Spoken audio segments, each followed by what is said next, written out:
Environment Regeneration Committee. Do we have any apologies, substitutions or declarations of interest? Convener, there are no apologies. We'll move to a roll call. And the following councillors, please indicate if they're present at the meeting. Councillor Brooks. Chamber. Councillor Cassidy. Present remotely. Councillor Clockerty. Present in chamber. Councillor Crowder. Present in chamber. Councillor Curley. Present in chamber. Councillor Jackson. In the chamber. Councillor McCabe. Present remotely.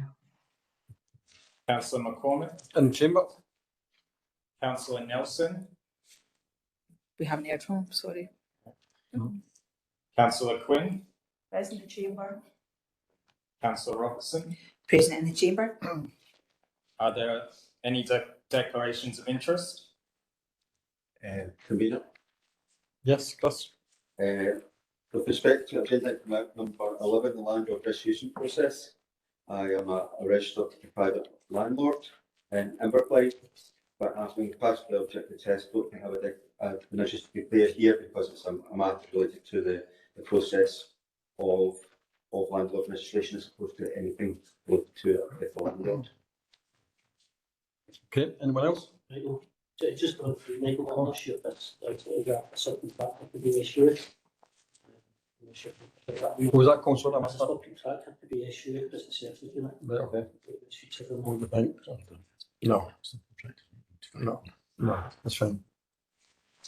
Okay. Okay, welcome to this meeting of Inverclyde Council's Environment Regeneration Committee. This meeting has been held remotely and also in person and will be filmed and recorded for live and subsequent broadcast available through the Council's website. The Council is a data controller under the General Data Protection Regulations and the Data Protection Act of 2018. We broadcast and record Council meetings to fulfil our public task obligation to enable members of the public to observe the democratic process. Data collected during the process will be retained in accordance with Council published policies available through the Council's website. Members of the Council are reminded that they should follow the Council's established meeting protocols, including around the use of the chat facility, and that comments made in the chat facility are visible to all participants in the meeting, which may include members of the public who have also received invites to the meeting. Okay, we're on to agenda item number 2, which is the Environment Regeneration Revenue Budget as at the 31st of December 2022. Matt, you take us through this? Thank you, Kevin. I can, yes. This is the standard revenue report that the members would normally see. The outturn at the moment is shown at 1.3 when we're projecting an underspend now of £286,000, which is an increase since last period of 154,000. The details of this are mainly at 3.2 and in the appendices, and the appendices also include details of the outturn in the various earmarked reserves. I wouldn't go into detail at this stage, but I'm more than happy to take any questions. Okay, thanks very much, Matt. Any questions on item number 2 for Matt? No. Can we agree with recommendations? Great. Okay, thank you. Agenda item number 3 is Environment Regeneration Capital Programme Progress Report. Matt, you want to start us off? Thank you, Commissioner. Yes, again, it's the standard report. 1.4, sorry. It gives us the current position, which is net slippage of 3.367 million or 20.19%. We are aware this is obviously quite high, but members have been made aware of the significant issues on the capital programme over the last year or two. The rest of the report is mainly technical, and I'd hand over to my colleagues in Roads and Property to talk about that. Okay, thanks very much, Matt. Stuart, do you want to come in?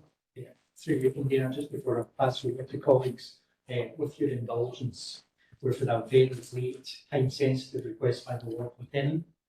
The Lord Lieutenant has requested that the Council consider the new trees planted in the lower slopes at Birkmire Park, Kilmacombe, for them to be dedicated as part of the Queen's Green Canopy in memory of the late Queen Elizabeth II. This would allow them to be recorded on the online map celebrating the whole of the Queen's Canopy nationally. And I apologise for adding this, members, as a very, very brief item within the capital report. It's really the only place within the agenda we could consider and I'm happy to take any questions at this stage, but if no members have no questions, I'll pass over to my colleagues. Okay. Any questions on that for Stuart? No, you okay with that? Yeah. Okay. Yeah. Okay. Don't see anything online. Okay. Gail, do you want to take over? Afternoon, committee, afternoon, convener. I don't have anything to add, but I'm happy to take questions. Okay. I'll bring Eddie in and then we can open up for questions. Eddie, anything you want to add? Yeah. I'd like to bye-bye. Yeah, thanks, convener. It's again, there's saying similar to Gail, there's been some progress in key projects. There's Drumshanty Road Scout Hall demolition has been completed. The Green Ocean Terminal building has reached practical completion. It was at the end of February, but that's again most notable items other than the note in the report about the potential projects at the Green Town Hall and the likely costs associated with that. But happy to answer any specific questions. Okay, thanks, Eddie. Okay, any members got questions for Gail or Eddie? Yeah. Thanks very much. 3 questions, if I may. 3.17, the context of the carriageways. I believe, if my memory serves me correctly, and officers may correct me, 2019, so 4 years ago, Robertson Street was resurfaced with asphalt. At the time, convener, members and members of the public considered the low quality of the work to be a challenge. And I now see that item 6 on our agenda, page 33, where we're now going to have to resurface it. So I just wonder, 4 years of a road surface, I just wonder if officers believe that's value for money. That's question number 1. Question number 2 is an easier one. 3.21 on traffic calming measures. We believe it's going to a TRO. I just wonder if legal can give us any advice of when the TRO is going to go into the public domain. And finally, if I may convener, 3.46, the Green Ocean Terminal. We've been promised a visit. Did I miss it? Yeah. Yeah. Right, okay, we'll start off with the carriageway at Robertson Street. Gail, any comments on that? Thank you, convener. Thank you, councillor. No, I will have to ask the team to provide some advice on that, and I'm happy to share that with the committee. Okay with that, Graham? Yeah, okay. Okay, traffic calming measures. We will get an answer for it when it's likely to come before committee. I'm looking towards Mr. Leach now because we do have a considerable number of pieces of work to be undertaken for the road service. This is definitely on that list, but I don't know that where it is placed, as it were, what its ranking is in the top 10. I wonder if you can, I don't have the list with me, Gordon, but I wonder if you can recall. From memory, committee, I think it's third in the list. I think there's two in front of it. West Buckhall Street being one of them, and I can't think what the other one is, but there's one in between there. But I can come back and confirm that. I think the missing one is possibly the Kilmacombe and Port Glasgow variations to the existing traffic regulation orders, if memory serves me right, Gordon. Yeah, that would be correct. Okay. Sure.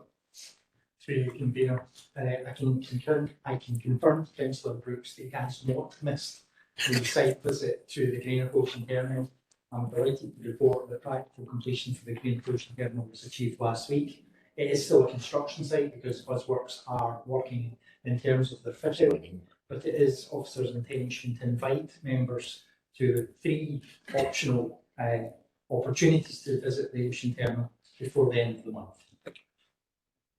And the director will agree with me that I did raise this item yesterday at the agenda. Is that correct?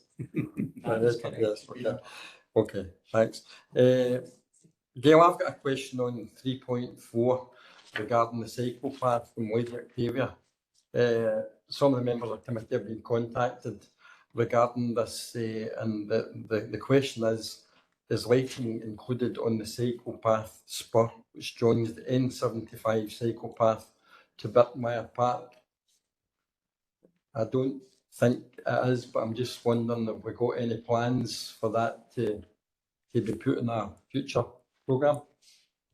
Thank you, convener. No, it's not included in the current scope of the works that's underway, but it is planned for future years and it will be programmed when resources and funding allows. Okay. Okay, any other member want to come in? Chris, sorry. No, I think, Lynn, join me first. Okay. Yeah, just. One. I think it was John before me. Okay, John's please light off again. He went off and on and off and on. He was on Aye. up there. That's been that's fine. It's just so we don't forget you. So just a couple of questions under 3.12 funds and industrial site. So I noticed that previously we were talking about just looking at the location in the mine shaft, but now we're looking at reinforcing the cap. Really, my question is that will that include any additional capital? I think we've already identified 25,000 for those works. So I'm just ensuring that none of the further of the capital will be eroded by doing lots of tests and diggings. Convener, through you, the kind of follow-on work to reinforce the cap has been completed. There is a minor cost which is funded from that same budget. So yes, it is coming out of that same budget, so that will impact what's left for the remainder of the project. Do we have a definition of what minor is? I don't have it off the top of my head, but I can come back and confirm it to you. Ballpark? No, as much as ballpark. Just under 10? I think it was about 10 from memory, but I'd need to check. Okay, right, great, thanks. And under 3.15, Wartfield Road, George Road Junction.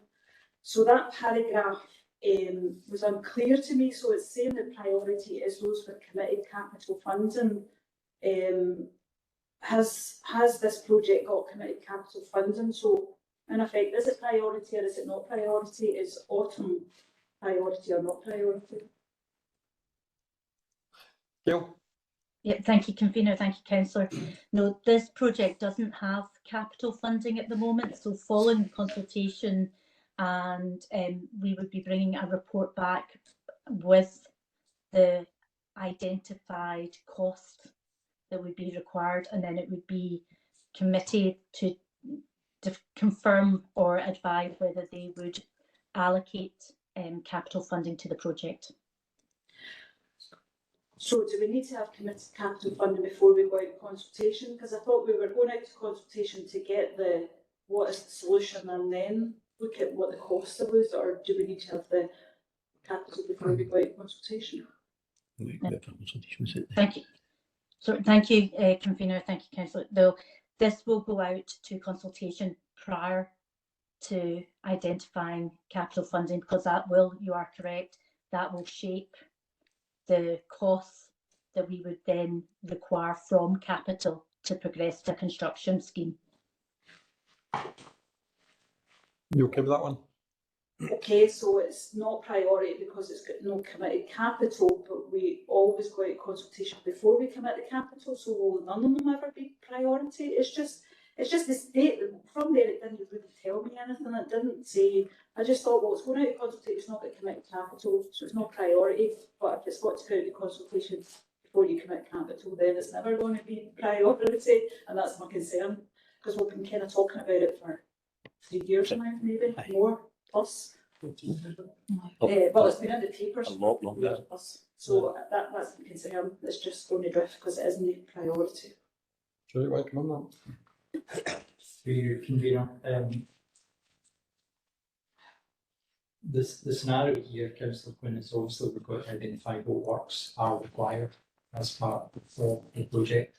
Once we identify what works are, it will identify the sum of money that's required for it, and then it becomes part of the prioritised list in terms of our capital, and therefore it would be in the mix Yes. for future years.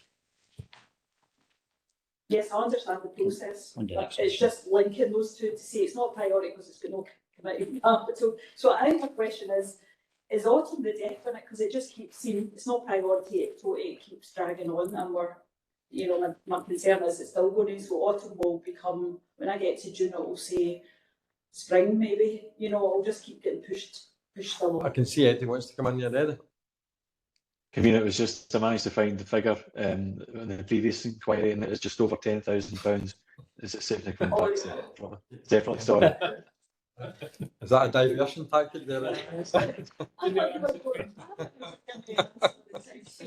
One, that's what I thought as well. Sure. Compare will attempt to achieve. Okay, thank you. We got there eventually one. Right, okay, so I think it's John and then Chris and then Paul. John? Okay, that's fine. Thank you, convener. Could you just focus on 3.7? That's the Road Safety Improvement Fund. Just seeking a bit of clarification as to whether that fund has been put in place by Inverclyde Council itself, or whether it's been Scottish Government funding. If it's the council, is there when would the improvement fund actually be any projects under that be reinstated? And if it's a Scottish Government funding, is there any time limit allocated to it? And is there any clawback that would be applicable? Bill? Thank you, convener. Thank you, councillor. This was a Scottish Government funding pot. It was awarded to the council and then withdrawn. I think the Scottish Government reallocated the capital funding to other priorities. So at this time, we are not aware that this will be a funding pot that will be redistributed. We may be made aware of that at a later date, but currently it is not available to the councils to use. Okay, thank you. Chris? Thank you, Convener. I've got a few questions for you, some in different subjects. I think just first of all, it just noticed in the papers that there's no mention of the comment. Obviously, last committee we decided to move ahead with the removal of the existing comment. I wonder if officers would be able to provide a commentary on where we are with that. I'm conscious of the fact we haven't yet had a meeting of the Environment Regeneration Forum that might be covered in that meeting, but I just wanted to get a bit of an update of this committee. Eddie? Yeah, for you, convener. We are programming its removal at the moment. At the moment, we're looking to fence the area off at the end of this month and commence the actual removal at the start of April. That's the current programme. Okay. Okay, Chris, what? Thank you. Just a few questions on the cycling, walking safer streets and similar subjects. I'll just go through them quickly, and hopefully officers will be able to answer them. On paragraph 3.5, on cycling, walking safer streets, notes and improvements widening from containerway to cinema is at a design stage. I was just wondering when will these be shared with the committee, and also just another comment on top of that. I note that in paragraph 3.8, when it talks about spaces for people, it says that the new route will be designed in accordance with Cycling by Design 2021. Can officers confirm whether or not Cycling by Design will be used in the detailed design of the widening from containerway to cinema? Gordon, what's that? Yeah, through you, convener. So the containerway one, sorry, will be designed to. Sorry, I'll start off with the. No, I'll do the containerway. The containerway will be designed to Cycling by Design. It was part of the committee report the last time that would be one of the projects. I'm a bit. I don't know. Are you asking for every project that I do to be brought before committee before we do it? You will be aware that these are all annual fundings, and it might be really tight to try and get these all designed and bring every project to committee. It's designed to designing by streets, the same as the Brome Street one as well. It's designed for designing to streets. The containerway one's actually out to tender at the moment, and it's due back, so it's due for construction works to start on it in April. Ms. Gordon? Yeah, before it was going, I thought I was just remiss of me. I just want to thank officers for organising the briefing, the recent briefing we've had for us on the Act of Travel. So I think it's very, very useful, and thank you very much for that. Just on that point, I think it's just sharing with the committee, or sharing just with elected members, because obviously, as we know, it's just we get comments from constituents, etc., and these things when they happen. So it's good if we actually we know what's actually going on, what's actually going to be done, and if there is any queries we have, we can raise them to these officers as appropriate. I think from an ongoing operational matter with these things going in, but I think it's also quite good and proper that if we actually have strategic decisions to be made with respect to the infrastructure we're putting in, that this comes to the committee for approval. But I think it's a judgment call on officers with respect to that one. Sure. I would expect for officers to take the standard from the committee, i.e. to design by streets, and for officers then to implement those. Clearly from a programming perspective, we're happy to bring to members the future projects and when they're likely to take place, as opposed to providing members with the specific details of each individual project that's coming before us. We have learned lessons in the past and in the recent past. We're happy to work with members on that, but we wouldn't anticipate bringing every project before the committee. No. No, thank you for confirming that we will take the cycling by design as a standard sort of for Richard. We'll just take that as read. With respect to I've noted there's on 3.6 with respect to SPT and proposed application of Hospital Council's behalf for detailed design of the route along the A8. I noticed that's not covered within that section. Is that because that's works that are being progressed by SPT as opposed to works that's coming from funds that are coming from SPT for us to develop our own works? Gordon? Sorry, Councillor Cully, can I ask for you to say that question again? I get slightly confused. I can't see the A8 one in the SPT. I can see it in the CWSR.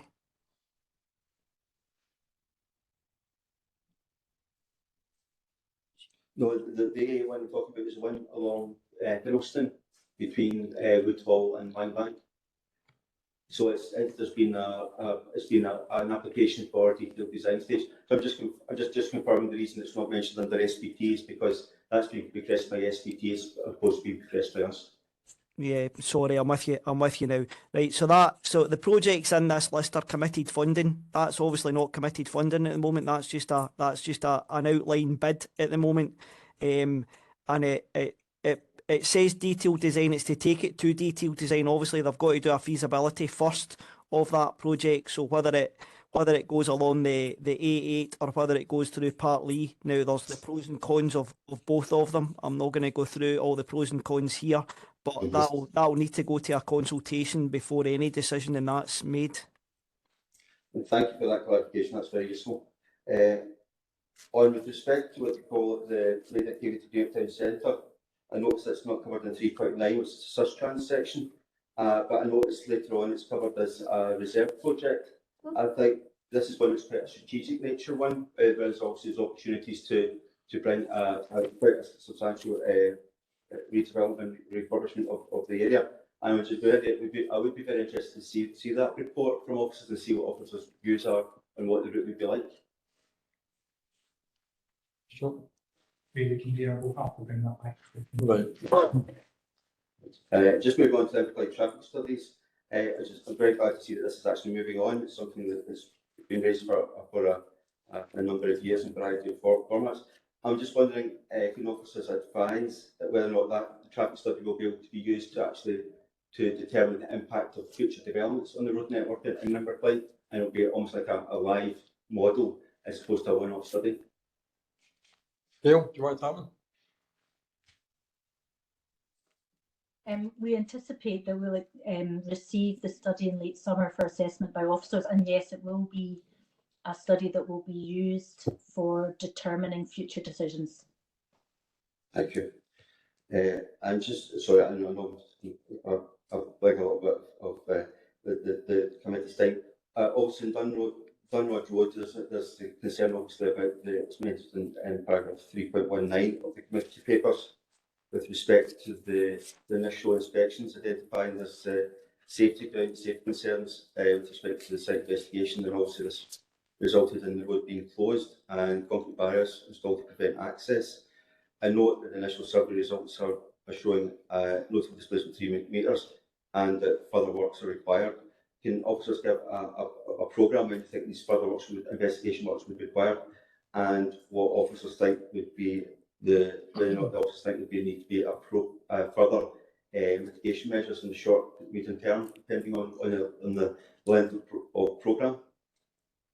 Sure. Through you, convener, as discussed just now, Councillor Curley, we don't have a solution. I'm deeply concerned that members of the public are removing the barriers that are being put in place, that includes concrete barriers. So we're speaking to specific individuals about that to ask them to refrain from doing so. We do recognise that the works associated with this will require significant investment, and that report will be brought back before Risk Committee for consideration. With regards to short-term mitigation, there is none other than what's already been installed, and that's to use the old Arch Road. Thank you. And just a last couple of points on 3.24, we talk about a dog park. With Wyndham's officers to identify where they think the dog parks would be. I want to say Kingston Dock. But you know, It's not always good, so I've got people walking the dogs and like that.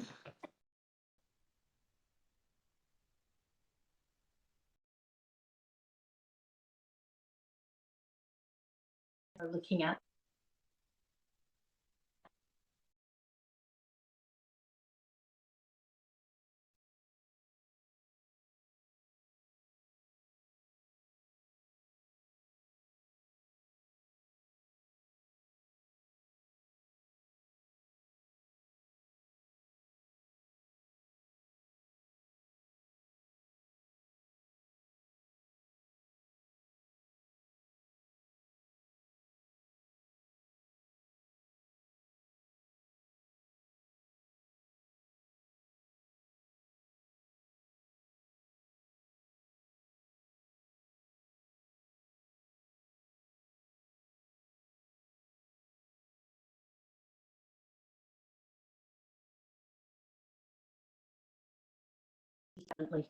From that survey in the near future.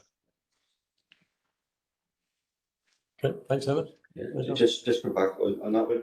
I suppose my concern for this lies in the fact is that the embankment really supports the AA8, and I'd like to try and make sure that we can make all efforts to ensure that it's Transport Scotland that's picking up the maintenance of this sea defence as opposed to Inverclyde Council, given that it's a mile long.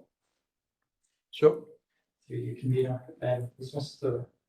Montgomery has alluded to, this is a complex title. There's lots of little bits, and in order to try and facilitate a positive outcome, we've sought specialist support in order to address the title. Councillor Curley, you're absolutely correct that it would be fantastic if we could attribute this all to Transport Scotland. That's our aim, but we need to have the I's dotted and T's crossed before we do that. Okay. Thank you. Okay, Paul. Just one question under 3.47. Are we still on track for the Inverkip project to go to City Cabinet in the first half of this year? Gail. Thank you, convener. Thank you, councillor. We're in the process of developing the business case currently with a consultant, and we're looking at hitting that date. We're working with a number of stakeholders to pull together all the required information. Okay. Okay, Paul. Yeah. Okay, any other questions? No? Can we agree recommendations? Great. Great. Okay, thank you. Okay, item number 4 is the CDIP, the regular update for 2023. Stuart. Convener, through you, the report before you provides the second progress report from Environment Regeneration and Resources Directorate, which has been generated directly from Pintana. Paragraph 3.4 highlights a number of actions which have been completed. It's clarified, convener, the cloud, the Net Zero Action Plan 22-27 has been approved. The action clearly remains outstanding in terms of the delivery phase of it. Two notable actions which are overdue.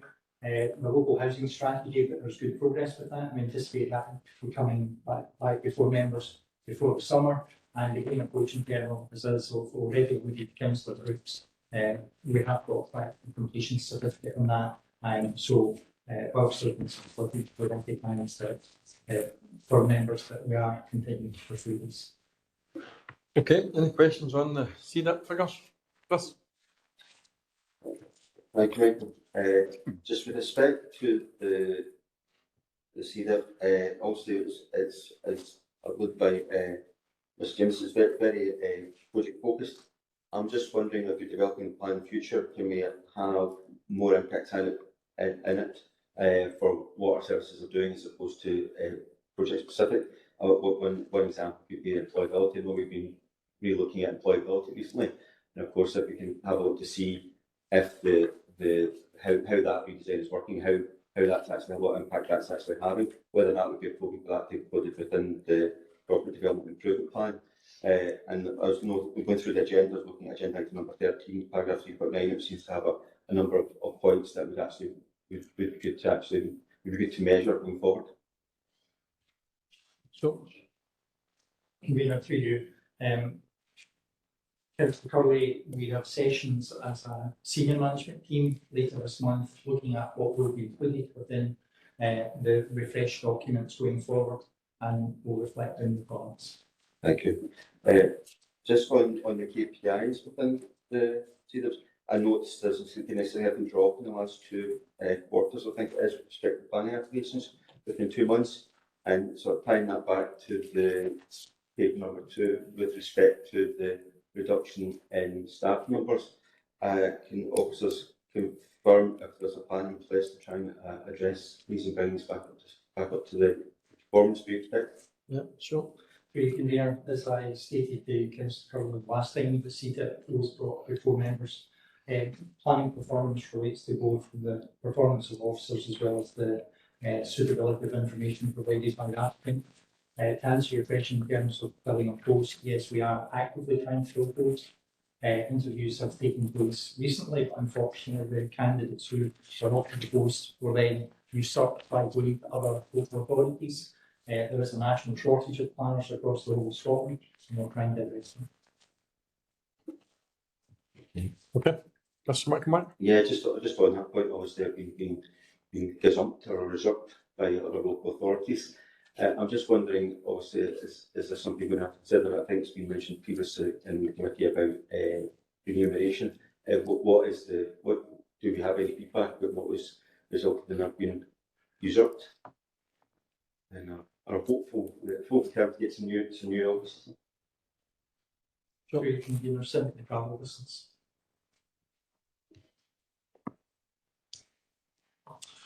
Okay, Ellen. Yeah, so it's a similar question under KPIs. Really, it was looking at the target and looking at where we are. Is there any? I know that this, the CEDAP and is set for a period of time, but is there any look of sort of interim targets? It's just obviously we're so miles away and to achieve that. So it's really just if there any scope to reduce the target so that we can see a sort of gradual increase in the interim. Through you, Convener. To be honest with you, Councillor, don't look at interim targets because some of the measures that we've been looking on are national targets, and we don't get the opportunity to change those. So we'd like to stay with the targets that we've got. Yeah, I just think it would probably be demoralising for the staff in there to keep seeing that they're so far away from the target. It's a case of from that perspective, it must be really hard. I know they're under resourced, but it must be really hard for them now being under resourced, but also seeing that target so miles away. So that was probably my only comment. The council leader is just saying that he's finding it hard to hear the discussion in the chamber. Could members speak through the microphone? Stuart, do you want to come back on this point? Yeah, for you, Convener. Yes, it's pretty demoralising for the targets to be so far apart, but in the spirit of openness and transparency, we're maintaining what we've agreed to do, and therefore we just move forward. Great, thanks. Graham? Thanks, Maurice. Continuing the same point, this is obviously the third member. Page 30 on obviously the results. Obviously, we have had information obviously from the director that the distance was one of the reasons. Now we can't change our location, but we're mitigating factors or we're factors. The salary that we provide, which could be altered, and the hours worked, the contract of hours worked, which obviously could be altered. In neighbouring local authorities have a different pay scale in a different working week in the way of hours. So if they were mitigating factors, obviously this committee wouldn't be the one committee for it, but obviously either legally yourself, convener, could request another committee to consider those factors. Sure. You can be members will be aware that there's an outstanding agreement for the chief executive and head of HR OD performance to bring a report before members in terms of remuneration and other considerations in respect of employment conditions. I'm conscious that it's a member of the corporate management team that's actively being discussed, and that will become before the council. Okay, any other member? No, from agree recommendations? Yep. Agreed. Okay, item number 5 is a general update report. Sure. We have to review the general update report, which provides members with narrative and the Levelling Up Fund and the ships, both of which are part of the UK government's Levelling Up agenda. In January, the council were aware of the successful allocation of Levelling Up funds towards the Greenock Centre project. The £21.57 million project comprises £19.39 million of Levelling Up funds, and the balance in match funding and payments in kind from our partners and ourselves. It is subject to submission of a final business case. Members will note from the report that we've established initial governance to develop the project, which includes external design and internal governance, and we're in the process of bringing together all the documentation that's required in terms of Gantt charts and other things which will be presented to members in due course. The £3.5 million allocation from the shared prosperity fund, 2.9 of which is core and £600,000 multiply, was also allocated as part of the Secretary of Regional Collaboration, and final details of the final allocations, bearing in mind that we are just having a review in respect of the aspirations of the Fraser Islander Institute and Task Force to ensure that there is fit for purpose as they possibly can, and then we brought forward into a special Environment Regeneration Committee shortly. Happy to take any questions. Okay, thanks, Stuart. Before I bring Jim in, I think this is maybe the first opportunity as a committee that we've had to thank Stuart and his team for the Levelling Up bid. I know as a convener, and the vice conveners know as well how much work was put in to getting us where we eventually got to. And I might have my numbers wrong here, but I think out of 42 or 43 bids in Scotland, the Inverclyde bid was deemed the best out of the 43 of them. So I think our directors and the corporate management team don't often get thanks, but I think we should, as a committee, be thankful for what, as I say, Stuart and his team have done.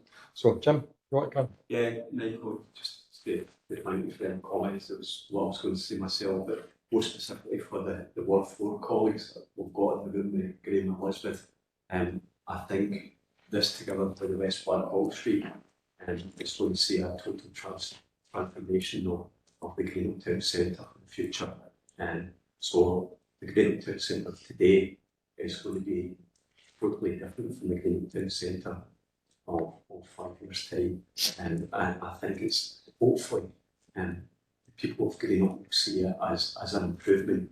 And we often say that Chris is a bit of a planner as well. We often say, even as a layperson, when I see the flyover around the lovely town building, that I always think that it's a 60s mistake that we need to rectify. And thankfully, we're able to do that. So together with the demolition of the mall, the east side of the mall, and the West Blackhall Street transformation, I think we can hopefully safely say that the Greenock Centre of the future is going to be so different from the one we see today. So a lot of that is down to the good work of Stuart, as you said yourself, convener, and the other officers. And I look forward to having the meat on the bone, so to speak, to see exactly through the Gantt charts that Stuart was talking about how this transformation Greenock and how it will fit in with the West Blackhall Street and works as well. So thanks, convener. Okay, thanks. Graham? Yeah, thanks. First, can I associate myself with your comments and Jim comments, and obviously how this supports the project. My question: how do we get the information out to the public? Even just recently, community councils are completely bamboozled by this. We've had obviously the appropriate reporting to within the Independent Daily Telegraph, and we do our best. Obviously, our council do our best as a comms team to get information out there. I just wonder whether there's any common strategy. Can we meet the community councils and bring them forward? It is a complicated project, and we can ask questions at community council meetings, and we do the best we can, but it'd be really good to have officers in front of community councils to update them of what the plans are. Sure, whenever we've got meat and bones, as Jim said, that's something we can think about doing. Through you, convener. Councillor Brooks is absolutely correct in terms of consultation and awareness within the community. What we intend doing is that we're looking at initially moving some of the redundant shop premises within the mall to show images, the very early images that we have in respect of the project. We're also looking potentially at a shop premise within the mall for information sessions, so that it's a permanent display that identifies these are the works, these are the timescales, and this is how we can influence. Part of the Living Up Fund requires demonstration of consultation within the community, and clearly before we submitted the bid there was community consultation, and there was overwhelming support for the project. So yes, communication is key in this project. The impact of the project during the construction phase for the community is going to be significant. So the people of Inverclyde need to know what's going on and when it's going on, and we'll be making sure that they do know that. Okay. And now, member, Chris? I think, No, you're fine. I think just to reiterate and associate myself with the comments being made by both myself and by Jim and by Graham. I think it's a very good project. I think it's one that has been well managed, well run, and to get it through the door and get it as the best project in Scotland, I think is a great commendation to our officers who have been leading this, who've been making what it can be very difficult behind this discussions, try and get this through the door. So I thank them very much for their efforts. I was just going to mention how this project will also, looking at, we've talked about West Hall Street, we also got the housing regeneration plan for Greenup as well, and how that would tie into the Living Up project. Because we've got three big things that we be going around at the similar sort of time, so it'd be interesting to get some information about that particular project and plan. Through you, convener, also do have a draft of the final version of the report, and it's our intention to set up an all-member briefing to share with members the outcome of that Town Centre study, and we'll be in touch. Good. Barbara? I wasn't really planning on coming in, but I will as the third of the four. I thought I'd just give you a chance. It is great, you know, we talk about Team Inverclyde, we've spoken about it in the press, and I think this is the living embodiment of it. Another thing that I certainly wrote in the press is it's going to be an omelette that cannot be made without cracking eggs, and I think the issue of disruption, etc., for quite a considerable period of time, right through the town, is not to be underestimated. We were at a community council meeting last night where the discussion of the current disruption with the traffic light system on Durinkle Street was very, very forefront in people's minds, and I think that's small in comparison to what we're going to face. I think communication is absolutely right. Graham's already alluded to that. I mean, we tried last night through elaborate interpretive dance to keep, you know, with Graham. I wish it was there. Myself representing you know, but you know, we tried our very best. But a good call strategy on this is going to be essential. But I know I'm making light of it, but it's a big project, a huge project, huge reputational opportunity with some risk there that we can absolutely grab and do something ahead of time with. Okay. And then anything else? No. Colin, sorry. Stuart, it's just on the house in this cultural facility. I was just on some point that we get a bit on it with the completion of the Lucy Terminal, which is going to be the right minute, with the Bride Museum. I'm just kind of interested as a cultural facility, what you envisage it's going to be. People else who has going to be some services everybody else, and there's a lot of one place. If there's just a future, yeah, sure. Convener, through you, very simply, the Green warehouse is within the report.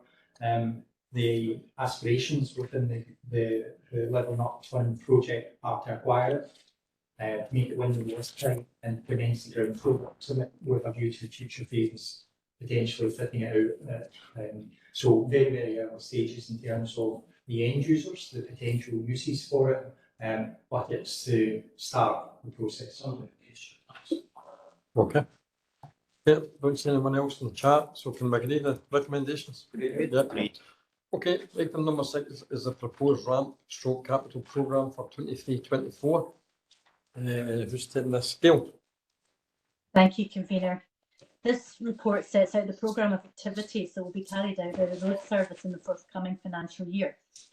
These programmes are determined through assessment and prioritisation exercises, and there are reserved projects if substitution is required or underspends allow. I'm happy to take questions. Okay, thanks, Gail. Stephen? Yeah, thanks, Chair. As always, I welcome the investment in the roads infrastructure. But a couple of sort of points. The first one would be we're clearly experiencing significant issues in the delivery of the overall capital programme.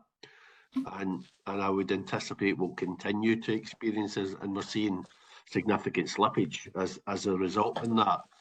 I would have thought this is one area where we should be looking to, I suppose, overcommit in terms of the project. So I just would be interested to know the scope for advancing investment in the roads in this particular financial year, because obviously we've got a list of projects and reserve projects, and what is the capacity to actually deliver, say, the whole programme in this year, subject of course to just the funding being in place in terms of cash flow, etc.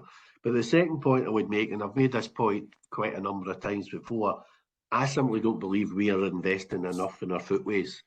I think we're giving priority to the carriageways over the footways. And yeah, that's important in terms of road safety and for vehicles, etc. But I just think we should be investing significantly more than £200,000 in our footways in a year. And I would ask officers to look at that, and particularly if we're looking to potentially expand the overall programme, to look at the balance between investments and the carriageways and footways, because I just think we've done a lot of work in recent years, and despite what the general public thinks, I think our carriageways are significantly better than they were. But I think we've got a long way to go in terms of footways and pedestrian safety. So I just think we should be investing more in our footways. Gail? Thank you, convener. Thank you, councillor. We have a predominantly in-house delivery model. So when we are advised of the capital funding we have for the year ahead, we fully programme it out as close as possible that we are delivering in-house.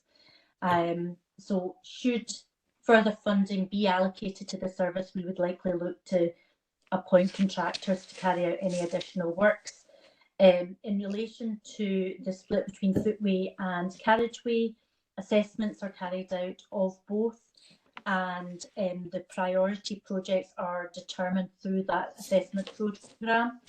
In relation to the spend in footways, is a slower spend, so it takes longer to deliver a sort of a lower amount of money worth of project because of the type of work it is. So we can carry out a much larger carriageway project in a shorter period than it would take to deliver the same length of footway project.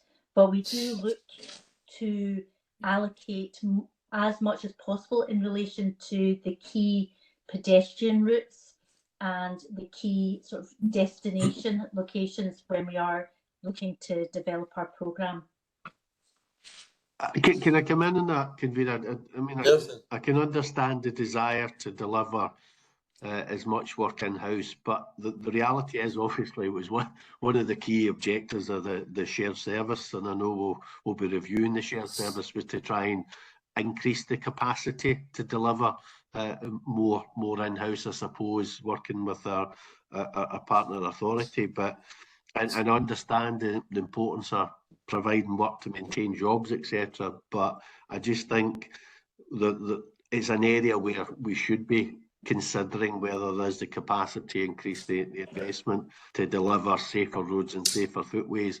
But I simply don't believe that the rate of investment in the footways is sufficient. I don't think it's making the same progress that we've made in terms of the roads, carriageways. It comes across as an add-on, to be perfectly honest. It's done at certain times of the year, etc.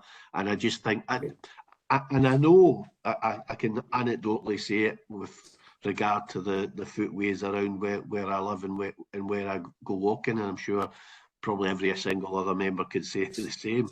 I just don't think we've made the same progress in footways as we've made in carriageways, and I just think we should be looking to accelerate the footway investment programme. So I would certainly ask officers to go away and look at that. Sure. Convener, we'll do that. Okay. Elizabeth. Thanks, Convener. 9.1 is the hook that I'm using for this particular question.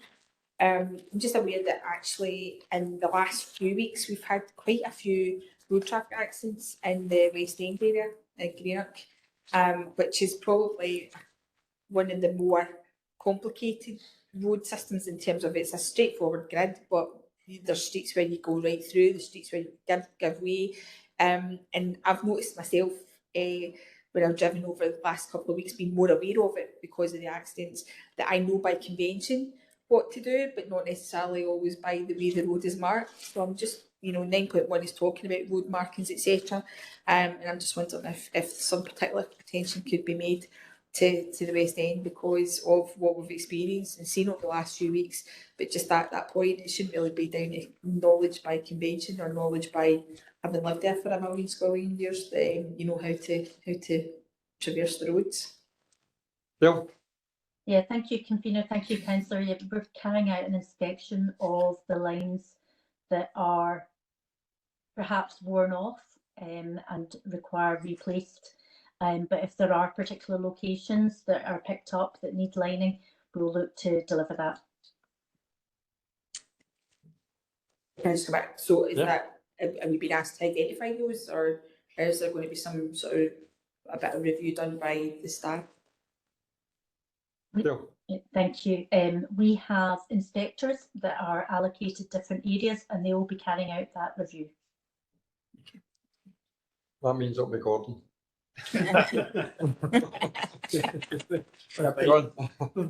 John. Yes, thank you, Convener. If I could also focus on 9.1 as well, this time it's on drainage, and if I could factor that in with the proposed work under 5.1 for Gleninver Road.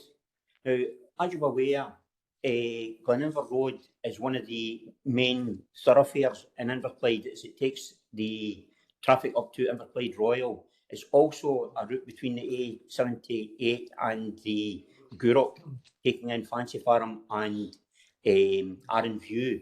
Now, at the shop on Gleninver Road, that is subject to quite a lot of flooding. It floods there regularly. Obviously, there is an issue with the drainage. And could I just ask that before any resurfacing work is done on Gleninver Road, could we have the drain in that area inspected? And if there's any issues there, could we have them repaired? Bill? Yes, thank you, Convener. Thank you, Councillor. Yes, we'll do that. Yeah. Okay, thank you. Okay, Chris? Just a couple of points for me. I note on page 33 that the Kelvin Terrace for Glasgow is extended large patch repairs to go in. I'm also aware that part, the Kelvin Terrace itself is being subject to possible regeneration in the near future. I'm just wondering whether or not we can make sure that we phase in any patching work to after what was going to maybe be substantial construction activity or deconstruction activity takes place in that area. On the Kilmacombe Road in Port Glasgow, good to see it be replaced. I don't think I've ever seen that road, that surface has been replaced. It must be about 60 years old. So it's certainly lasted a long time. It's done its job.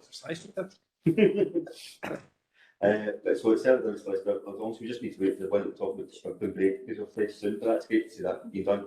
I just got a quick question about Lochwinnock Road footbridge in Kilmacombe. Condition of the footpath has been raised with me on a number of occasions. It's obviously a metal deck, subject to freezing in the winter. I'm just wondering, I've seen this been in the programme a few times. Has this been pushed back? Would officers be able to provide comment on that? I notice it's a reserve project at the moment. Phil. Thank you, Convener. Thank you, Councillor. In relation to Kilburn Terrace, officers were not aware that there were works planned in that location. So we will liaise and ensure that we don't carry out the patching work until after those works are undertaken. In relation to the footbridge, the works are assessed and they've been prioritised as such, as you can see within 6.1, and that means that the Lochwinnock Road has been moved to a reserve project currently. Okay, don't see any more questions. Can we agree the recommendations? Good. Yeah, thank you. Okay, item number 7 is a new speed limit order procedure. Is that Gail? Yeah, Gail. Yes, thank you, Convener. The speed limit policy has been reviewed in line with the newly introduced traffic regulation order process, which members may recall was brought to this committee. This looks to reduce the time and resource requirement to facilitate a more streamlined progression with the promotion of orders. The proposed policy is in accordance with our statutory duties, though. I'm happy to take questions. Okay. Questions for Gail? No? Okay. Agree recommendations? Okay. Item number 8 is a business parking permits scheme terms and conditions. Gail? Thank you, Convener. This report sets out the proposed criteria in relation to the introduction of business parking permits. It sets out who would be eligible to apply for a permit and the associated costs. If approved by committee, there is a requirement to promote a variation to the current traffic regulation orders to allow the enforcement and issuing of business permits. I'm happy to take any questions. Okay, thanks, Gail. Graham? Yeah, thanks very much. Yeah, I think this is welcome for a number of reasons. Over a number of years, businesses have been asking, but I've just in the details, obviously, of the terms and conditions. I just wonder if officers can clarify. So, a business man or woman who is running their business, who has a private car registered to the home address, as many business people do, and the vehicle is not actually registered to the business. They use that for transfer of stock and even some transfer of cash late at night. So to have a car as a facility for the business is crucial, potentially for safety as well. My understanding reading this, that car would not be permitted, obviously, I may be reading it wrong. I just wonder if officers can give some narrative on that. Yeah, this is something that's been raised, Graham, over the last couple of days. Stuart? To you, Convener, as you rightly point out, this has been raised by a number of people in respect of the eligibility of the vehicle to participate in business parking scheme or business permit scheme. So, in order to provide clarity, the vehicle need not be registered to the business. The vehicle would be used in the normal operation of the business. And that's something that officers are prepared to consider. That's helpful. Okay, that's fine. Thanks. Just want to come in now. Yes. Gordon, sorry. Sorry, through you, Convener. It is actually one of the points in the conditions at the moment that it says that it doesn't need to be registered to the business. Well, one of the conditions is it needs to be registered. One of the other ones says if it's a hire vehicle, then they must provide agreement of the proof of it's for business use, or the business just needs to write in and say that the vehicle's used just on their headed note paper or headed letter paper. So it's actually in the conditions at the moment that they can just write in and say that vehicle could be registered to a private home as long as it's used for business use, and the letter's sent in headed note paper. I'm sure the business people will read it better than I will, but I found it confusing. Yeah, Chris. Yeah, thank you. I think it'd be good if you can make that a bit clearer. I think it's because when I read it, I took it to be that hire vehicles or a vehicle, specifically what you call it, registered to the business. So I think it's good to clarify that a personal vehicle that has, for instance, got a business use on the license, sorry, on the insurance, and also, as you say, as Gordon said, has got a letter saying it's going to be used for the purpose of the business. I think that's good to get that clarified. Just on this, I'm conscious of the fact that recently I wasn't on it because we declared an interest with respect to the 4th Street car parking for Glasgow. This ties in slightly to issues that were raised on that petitions. I'm just wondering, officers can see how does this fit in with what is a remit from petitions committee with respect to that car park. There's an outstanding remit to bring a report to the committee in respect of the petitions committee decisions. Of course, the people who raised the petition are businesses, and it's well within their gift if they wish to participate in business parking permit scheme. Okay, good. One.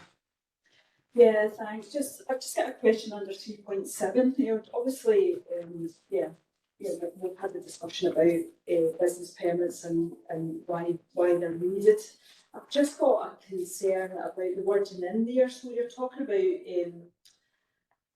based on applications for permits will be assessed in the order received and on business operation needs up to a maximum capacity.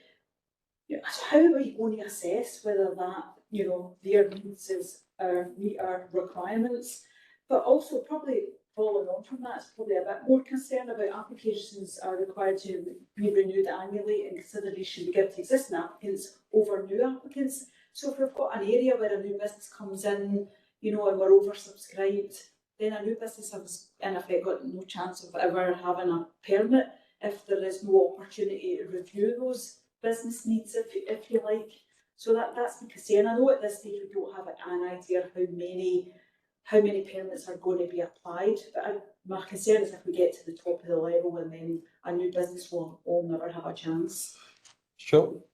I can understand Councillor Finn's reticence with these comments, but it is just a catch-all. So clearly what we want to do within our town centres is create charm in order that the town centres are vibrant, and we don't want all of our car parking spaces to be clogged up all day from first thing in the morning to last thing at night. So it's a kind of safety net situation. It will be one where we'll have to wait and see how many applications we get, and then we'll review thereafter.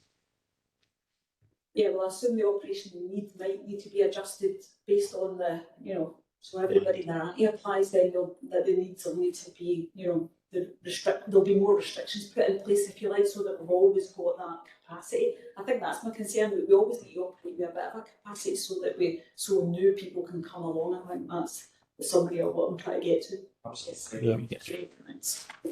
Okay, apologies to come back in. The term condition talks about if you have 3 or more outstanding penalty charge notices. Is that in reply to penalty charge notices, or do we share, or the authorities share data across Scotland or the UK? Bill? Yes, that refers to Inverclyde penalty charge notices. Okay. Can we agree recommendations? Yeah, agreed. Okay, thank you. Convener, sorry. Convener, can I come in? Yes, Steve. You missed it in the chat. Oh, I was going to just suggest in terms of the recommendations that maybe we should add in an additional recommendation that we would have a review of the implementation of these business parking permits within a reasonable period. I don't know, 6 months or a year, certainly no more than a year, but I don't know whether 6 months would be appropriate or not, because that is obviously something new, and it would be useful to get feedback on in terms of how it's operated. Sure. Through you, convener, in order to compromise with Councillor McCabe's arguments, could we suggest 9 months? Is that okay with you, Stephen? Yeah, I'm content. It's a reasonable period. Okay. Can we agree that? Great. That's okay. Thank you. Okay, moving on to item number 9, which is the 20 miles per hour town and village centre speed limit orders and the maintained objections. Bill? Thank you, convener. Yes, this report updates committee on the promotion of the 20 mile per hour speed limit orders for towns and village centres that has been completed. A maintained objection has been received for both Inverkip and Weems Bay orders. It's recommended that an independent reporter is appointed to hear these objections, as the objection has been received from an elected member. Happy to take questions. Can we agree? No? One? You come. Yeah, so I read this, and I know there's an objection. Was the capacity to the objection as an elected member, or was it just a member of the public who happened to be an elected member? Bill? I think I would probably take advice from legal colleagues in relation to this. So, the author of the objections did not identify himself or herself as an elected member of the council. Officers, however, did identify that the objector was an elected member, but the objector didn't seek to place reliance on being an elected member for the weight of the objection to be given any greater weight than it might otherwise have been accorded. Yeah, so the person in effect objected as a member of the public, which you would suggest then? Certainly, it didn't come in headed council note paper signed off by X councillor for Ward Y. But no matter what, the person is an elected member, and therefore that's why the report is couched in the terms which you see before you as regards the recommendation for an independent reporter. Okay, so I'm just noting on here that the objector never responded to the follow-up email. So what the question I'm asking, or my concern, if you like, is does the member of the public who happens to be a councillor know that this will then lead to an additional charge just because of their one objection? That's the question. So if it was me, Lynn Quinn, as a member of the public, objected to that, and I didn't recognise, I was objecting just as a member of the public, then I think I would like to know that my objection has resulted in a cost, so that then I could actually consider whether I still want to object. That's the point I'm making. So it's fine, and I know the process is if they still want to continue, but I just want to be sure that they are aware that that's where it's generated. So, You can be a yes, they are aware. yes, they should be aware. And it was, I don't know on what basis Mr. James is saying that, but I can say for certain that the correspondence with the elected member made it quite clear that that's what was going to be the case, that it would go to a hearing and that there would be costs associated with that. Sure, you want to come out? For clarity, and it's important conversation. Okay, can we agree? Yeah. Okay, thank you. Convener, you've missed me again, convener. Really, I'm really sorry. Right, okay, you come, Councillor McCabe. You need to monitor that more closely. I mean, I think I have sympathy with the points that Councillor Quinn is making. This isn't the first time that we've had a situation like this. I'd be interested to know if there's any human rights legislation that means that we can't name the particular councillor in the public document. But secondly, I'm presuming it isn't a member of this committee who is making the objection, because clearly members of this committee have the opportunity at this committee to oppose actually putting forward a traffic or a speed regulation order, etc. So I'm presuming it's a member of another member of council. It's not a member of this committee, but I might be wrong. And I just think, given this has now happened more than once, and the significant extra costs there will be, I just think we need to have a consideration as to whether there is a different procedure, perfectly honest, in terms of elected members making representation, because it doesn't sit comfortable with me, to be perfectly honest, that an elected member makes a representation as a member of the public when we as elected members have opportunities to make representations ourselves. So I just think it's something that the council does need to consider. But I'd be interested to know if why we don't name the elected member in this report, and it'd be interesting to know if the elected member is a member of this committee or not. Okay, sure. Convener, through you, the reason for adopting this approach is to ensure that there is absolute openness and transparency as far as the public are concerned, because it would perhaps be considered inappropriate whereby a member makes a representation and then members of the council then take a determination in respect of something which is a sustained objection. I don't think it's necessary at this point to name or shame the member, as Councillor Fogarty's first thing. But the scenario is that it is a maintained objection. We have two routes that we can follow. We can either determine it by the council or the committee, or we could determine it using an external reporter. An officer's recommendation is for us to follow the external. Well, I have to say, Convener, I was convinced the last time that we should use an external person. I'm not convinced this time that we should use an external person. Now, if it was me it was objecting, and I'm a member of this committee, I would obviously have to declare an interest, and I wouldn't participate when it came to the hearing by this committee, but I'd have the opportunity to make representation. If it's another elected member who's not a member of this committee, then they can simply come along and make their representations, and it's a quasi-judicial process.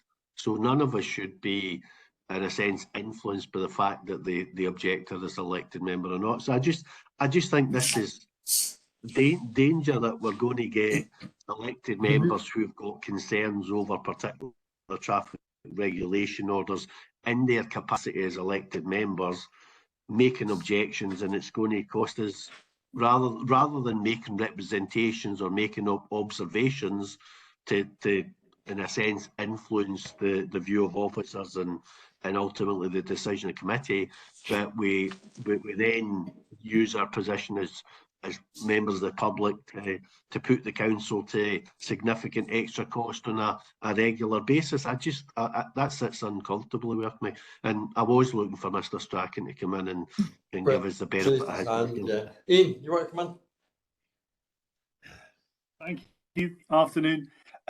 I think, and I take on board obviously the points that Councillor McCabe was making there. I think, and through speaking with colleagues in Jim about it before, I think it has been custom and practice in the past that where an elected member has objected, then it's gone to an independent report. And I think part of it probably is around the risk of misperception, as opposed to any substance, because as Councillor McCabe is rightly saying, it's quasi-judicial, there's all the duties, the member wouldn't take part and so on and so forth, but it's around that risk of misperception and what the public might think.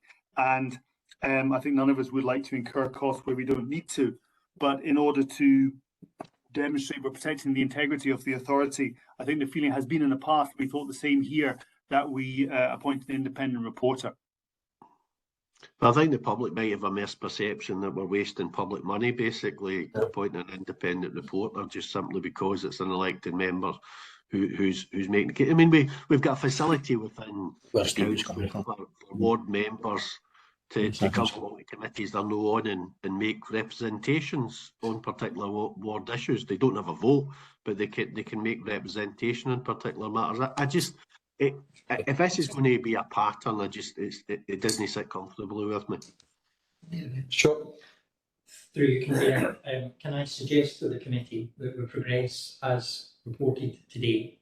And as Mr. Strachan has pointed out, it has been custom and practice, but we review the custom and practice and bring a report before members in order that we can progress in a fashion which is appropriate both in terms of risk and within members' expectations. Well, can I suggest in addition to that, that we refer this matter to a strategic leadership forum and we have discussions within our political groups as well about this matter. I mean, we've just come through an extremely difficult budget process. We're going to continue to face extremely difficult budget processes. And I'm afraid, in my opinion, wasting money and these sort of things is not something we can afford to do. Okay, can I agree on that? Chris?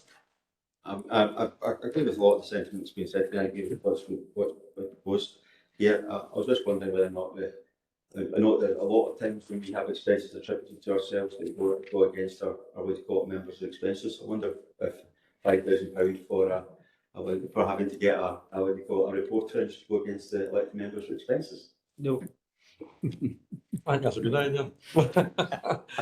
Right, okay, can we agree recommendations and agree that Stuart will proceed as discussed? Elizabeth, you want to come on? Yeah, I don't disagree. I think that's absolutely what we should do. But I'm just aware that there are councillors who are long-standing councillors, there are councillors who are new councillors. I have no clue who. This is one of those points when I'm going, was it me? was it me? And I can assure everybody it was not me. But you know, I haven't a clue who we're talking about here. But if there's an issue of me as a group leader being able to give better information to my group about this, the consequence of this type of action, then I would quite like that to be a learning opportunity. You know, to see this is something that can happen. People have done this.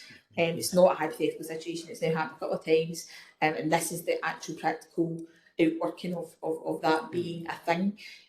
So I'd kind of like the opportunity to do that also with, as I say, new and long-standing councillors. Because I'm sitting here going, like, was it one of my And it's something that's happened recently, but I don't remember it happening in previous councils. No, it didn't happen. I mean, it's not happened in my time until the last few months, last few committees. So are we okay with recommendations? And sorry, one. Yeah, just I think I've put on record. I think you know, same as Stephen, I'm really unhappy. Like, we're incurring this cost at this particular time, and I'm also so I think it's probably back to what Liz is saying. Clearly, every elected member needs to know that you can't object as a member of the public. You're not an ordinary member of the public, because I think that's the thing here. They're objecting as a member of the public, but we're classing them as a councillor. So I think every elected member of this council then should be aware that you're not a member of the public, whether you're like, well, you are, but when it arrives in this council, you're being treated as a councillor. So you need to be aware of that and what responsibilities you've got and what is the implications of that. So it's really just that notification to me, because clearly I'll not be having a group discussion and not feel be telling me anything. So I just want to know in my own right that I don't get my right as when I become an elected, this council will look at you always as a councillor. So I'm unhappy with it, but I totally understand the officer's recommendation, what they need to do to be risk averse. So, you know, I'm accepting it on your behalf, but I'm clearly still unhappy with it. But I think the 22 councillors need to know that you don't get to object as a member of the public, you're always objecting as a councillor, and there's consequences to that, and you need to take the costs. So that's okay. So Jim, you want to maybe just get through what we're agreeing to here? I see you're writing favourite. Trying best to keep up. As I understand it, the recommendations at page 59 and top of page 60 are all approved, together with another recommendation that we review custom and practice and report back to a future meeting of this committee. And the matter will also be referred to the Strategic Leadership Forum. I think I have it all captured. No. Are we all in agreement with that? I don't think that captures the point about notifying the 22 elected members that yes, this is an issue. I think that needs to go back to legal to advise, I don't know, it's the monitoring officer to advise the 22 councillors that they don't get to, the council will treat their objection as a councillor objection and not as a member of the public. You will always be treated as a councillor. Because I think that's what we're doing, we're treating this person as a councillor. Not as a member of the public. Because if that was a member of the public objecting, this whole process, we wouldn't be in here discussing it, and it wouldn't be a charge. Ian, do you want to come in? Yeah, thanks. I mean, I think I wouldn't want to get into anything sweeping just here. I think I probably need to take that away because elected members, they are elected members, but they're also citizens. They've also got rights. And I think maybe that's something that I pick up as part of the reporting to the SLF. I'll just give it a bit more thought and maybe speak to counterparts elsewhere, if that's okay. Okay, so we're going to agree to recommendations in the report, and legal will come back with recommendations going forward. Yeah. Okay. Yeah. That's that's my understanding of it. That's how it will be minuted. Agree. Yeah. Agree. Can I Yes, just, sure. in order to make sure that this is all fully covered, that within the review report we highlight the implications of members objecting to these orders, and within that it then gives Councillor Quinn and Councillor Roberts the opportunity to discuss it further in terms of, because as Mr Strachan has pointed out, elected members are citizens, and it's not about curtailing that, but it's identifying the risk and any potential mitigation associated with carrying out that action. Okay, agreement? Okay, thank you very much. Okay, item number 10 is commercial waste services. Gail? Thank you, convener. This report sets out a proposal to increase commercial waste charges by 10% this financial year. This will address the under recovery set out in 4.3. A review of the service and the cost to operate are set out in the report. Further proposals will be developed to address the subsidised nature of the service and brought to a future committee for consideration. Okay, thanks, Kim. Graham? Yeah, thanks very much, convener. I just ask officers to confirm that there's no commercial companies who would take up this business. I believe that is the case, but the interested for officers to confirm that. Sure. Indeed, in that case, at this moment now. Okay, anyone else? I'm not missing you, Stephen, no. Okay. Should we agree Not on on this recommendations? occasion. Okay, thank you. Okay, item number 11 is the landlord registration process. Martin? Thank you, convener. This is a report looking to simplify the process for fit and proper persons under landlord registration. What we are recommending is the use of the General Purposes Board, which will allow cases to be brought to scheduled meetings rather than using the Housing Landlord Reg Subcommittee, which will make the process a lot simpler. We're also looking at the removal of the officers panel prior to submission, as I think it's probably inconceivable that the head of legal and democratic services and the director would not be informed were we to be taking a case of this kind. So it seems superfluous, to be quite honest. The General Purposes Board is already set up as a quasi-judicial board, so these cases would fit well under its jurisdiction. Recommendation is that this is remitted to the council, as it will involve a change to the scheme of delegation and administration. For previously, landlord registration remains under the remit of this committee for scrutiny. So what we are suggesting is that we bring an annual report on landlord registration in Inverclyde to this committee henceforth. Happy to take any questions. Okay, thanks, Martin. Wisma? Thank you, thanks, Kabir. I think this is really welcome. I think we've kind of started a piece of work here where we're kind of going, there's a gap, there's an issue that we're maybe not being quite, it's not been landing properly, and I think this gives us an opportunity for the matter of landlord registration to land better. I've got a couple of questions, so it's all couched in terms of I think this is absolutely the right way to go and definitely the right direction of travel. There's obviously a lot of work that goes on day to day anyway in terms of landlord registration. So my first question is, what actually is going to work differently? We're now taking things to General Purposes Board, but we did previously have a subcommittee that things could have gone to, and to my recollection, they haven't. So I don't know what is going to change in terms of modes of working, processes and systems to trigger something coming to general purposes when nothing's triggered anything going to the subcommittee up to now. That's my first question. And I'll leave it there just now. I'll come back in though, if that's okay. Martin, what will be different? So the vast number of cases of landlord registration, I think in the report that we brought to the last committee, we have thousands of landlords and thousands of premises, flats and houses that are registered.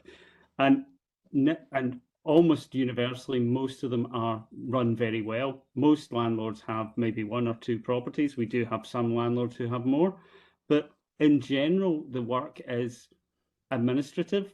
It's making sure that the everything is in place for a proper registration and processing that registration.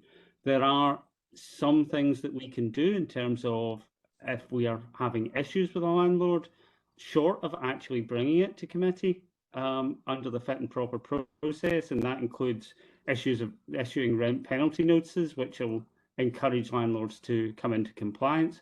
We've also in the past we've brought in improvement plans with landlords where there are issues with a number of their properties, and that's been very successful also. So really the fit and proper persons test is a kind of last line of defence, shall we say, and that's why we'll never have many of these. We are preparing one at present. That may take a wee while to come to the General Purposes Board if this is approved, because we want to get it right. But we will have, it'll be relatively seldom that these come. Most of the work of landlord registration is administrative, as I've said before. Okay, so just, and this is actually just to clarify that point before I move on to my other points, if that's okay, Convener. Yep. So we're saying that there's not been anybody that in the last, so let's just say in the last 6 years that I've been a councillor, there's been nobody that we've had concerns that they may be a fit and proper person to be a landlord up to this point, because we've had a mechanism to deal with them and we've not used it in that whole 6 year period. So no cases have been brought to the subcommittee. We have brought a case in the past for consideration by the officers board, but that didn't progress. Okay. As we are where we are. So now that and thanks again for letting me have more questions, Camilla. So now that it's going to the General Purposes Board, am I right in saying that, so when we've got taxi driver licences that come through on a regular basis, there's a period where that's up for renewal and an automatic check will be done with the police, etc., just to make sure everything's tickety-boo? Is it a similar thing? Are we going to be checking with the police that there's not been any criminality or any issues, and it'll come, and that will be the trigger for looking at fit and proper persons in the same way that it would be for a taxi driver licence? Is this going to be a new set of triggers then that we have for checking with the police, etc.? So it's not exactly the same, and the reason it's not exactly the same is, again, it's to do with volume. We have relatively small numbers of taxi drivers compared to landlords, and also the difference is that landlord registration scheme's a registration scheme rather than a licensing scheme, so it's slightly different. So what we tend to do is we send a small proportion of cases to the police for checking, because basically there isn't the capacity for the police to check every single application. So it's done on a kind of sample basis, and that can throw up cases where the police might have issues, and in those circumstances we would bring those to the General Purposes Board. But I think the issue here is numbers and the impracticality of the police checking something like 2,500 to 3,000 landlords on a 3-yearly basis. So it's a capacity thing, but there are processes to carry out checks. But as I say, it's a sampling basis rather than every single one.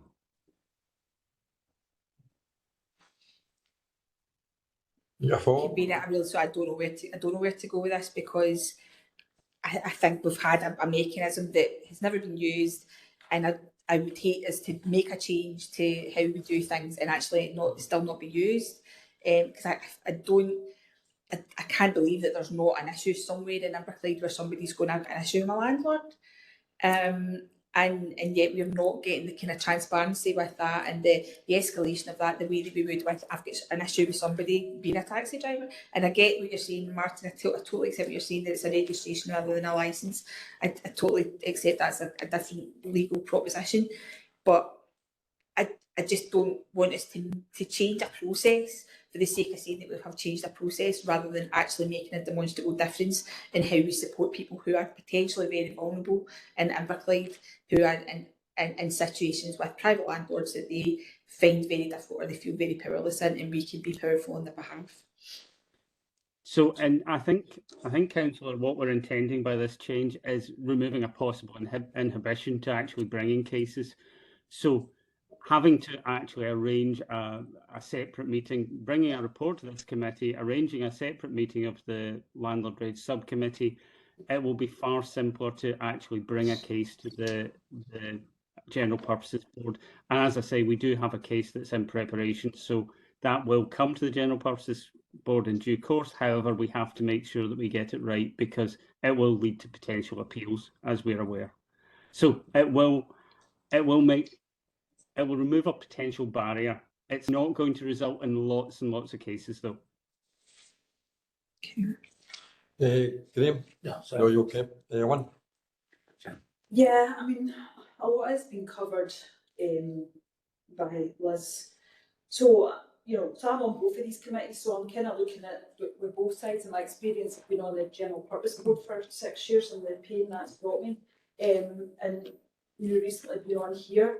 So I totally get the fact that the registration process should move to there, because we've already got a process in place and we're doing a no bad job of establishing what fit and proper looks like and risk to the public. And so we're already there, we're skilled in assessing that. So the process is there, and absolutely.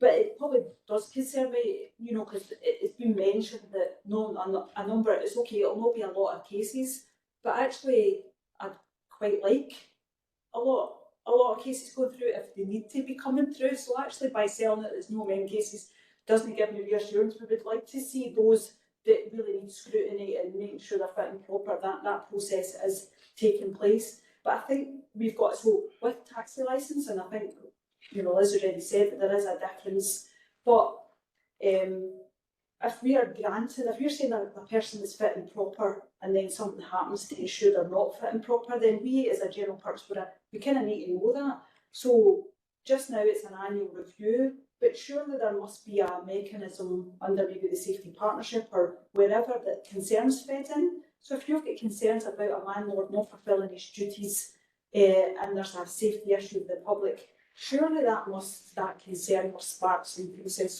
so that is then at least fed into the General Purpose Board, where we review that fit and proper person status based on actions. Stuart, what? Yeah, very you can do that. Mr. McNabb has highlighted in his responses that today there hasn't been a requirement to escalate to the existing committee, because as a result of the tools which are available to officers to address a large number of concerns. He has highlighted today that there is one case which is in preparation.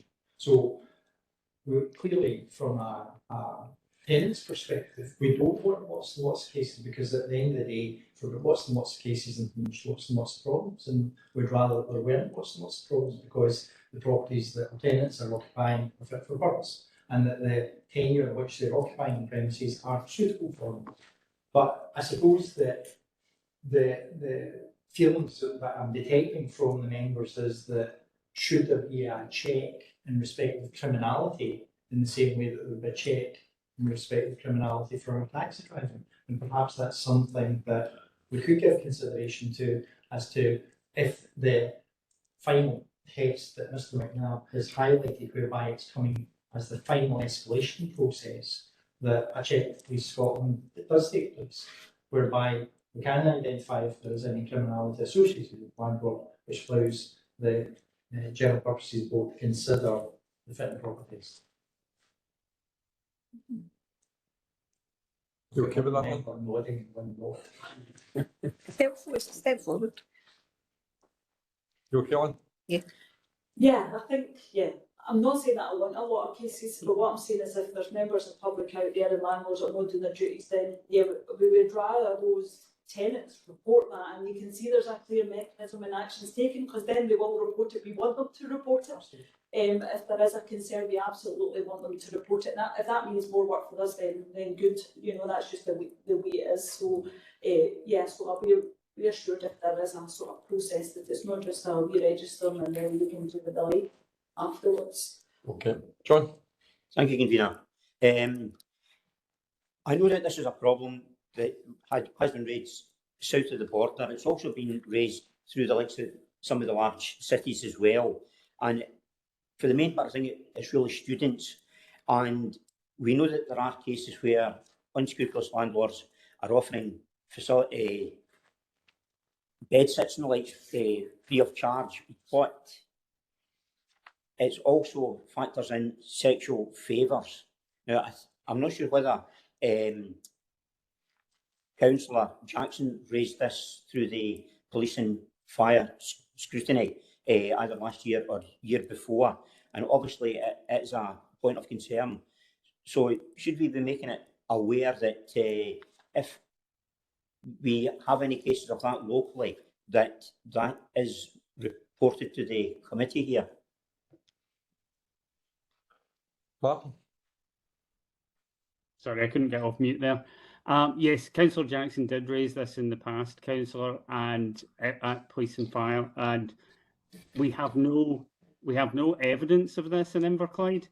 And please be assured that if we actually had some evidence to bring, then that would certainly trigger a fit and proper persons case without a shadow of a doubt. Now, however, we don't have any cases that we are aware of or that there is evidence of. Okay, Ashley, thank you. Stephen? No, sorry, Tim. Stephen ran for you. It was Stephen. Well, thanks, Michael. Thanks for this occasion. I don't know if the discussion is maybe a sort of blurring things a wee bit, because I mean, this seems to be dealing with the landlord registration and whether somebody's a fit and proper person to be registered as a landlord. But there obviously are concerns raised about if somebody is a registered landlord, considered to be a fit and proper person at the time they registers, but they're not a very good landlord because they don't necessarily treat their tenant fairly, etc. I don't know if this is the mechanism by which you deal with these issues. Are there no other avenues, Martin, open to the tenants of private landlords who are dissatisfied with aspects of how their tenancy is managed, etc.? So where there are issues that concern us, we can, as I said before, we can issue rent penalty notices. However, there are certain areas of the law which don't fall under the landlord registration scheme. For example, we cover statutory nuisance in terms of properties. However, the repairing standard isn't covered by us. So there are avenues for tenants to go to the first tier tribunal if they have concerns about their landlord in certain cases. But we can advise where, you know, it's not a competent matter under landlord registration, and that's the correct avenue to take. And the first tier tribunal can issue decisions on whether it's relevant. They can also compensate tenants if they think that that's necessary. So there are various other avenues that can be taken, not just landlord registration. Okay, thanks for that. Okay, Tim. Yeah, thanks. Martin, I'm in danger of going off at another tangent here, but it's just so I can get my head around. As you know, some within here look after Greenock Town Centre, which is a very mixed between owner-occupiers, private landlords and RCH. Now, we're continually faced with antisocial behaviour, and it mentions antisocial behaviour acts a few times in the paper. But one of the things that RCH will come back to us and say is that they have done ASBOs in their tenants.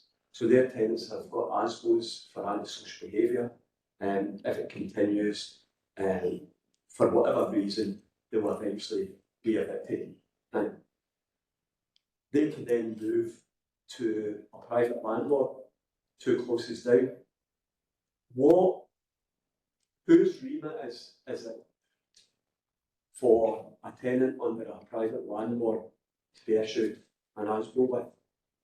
And would it come up this committee?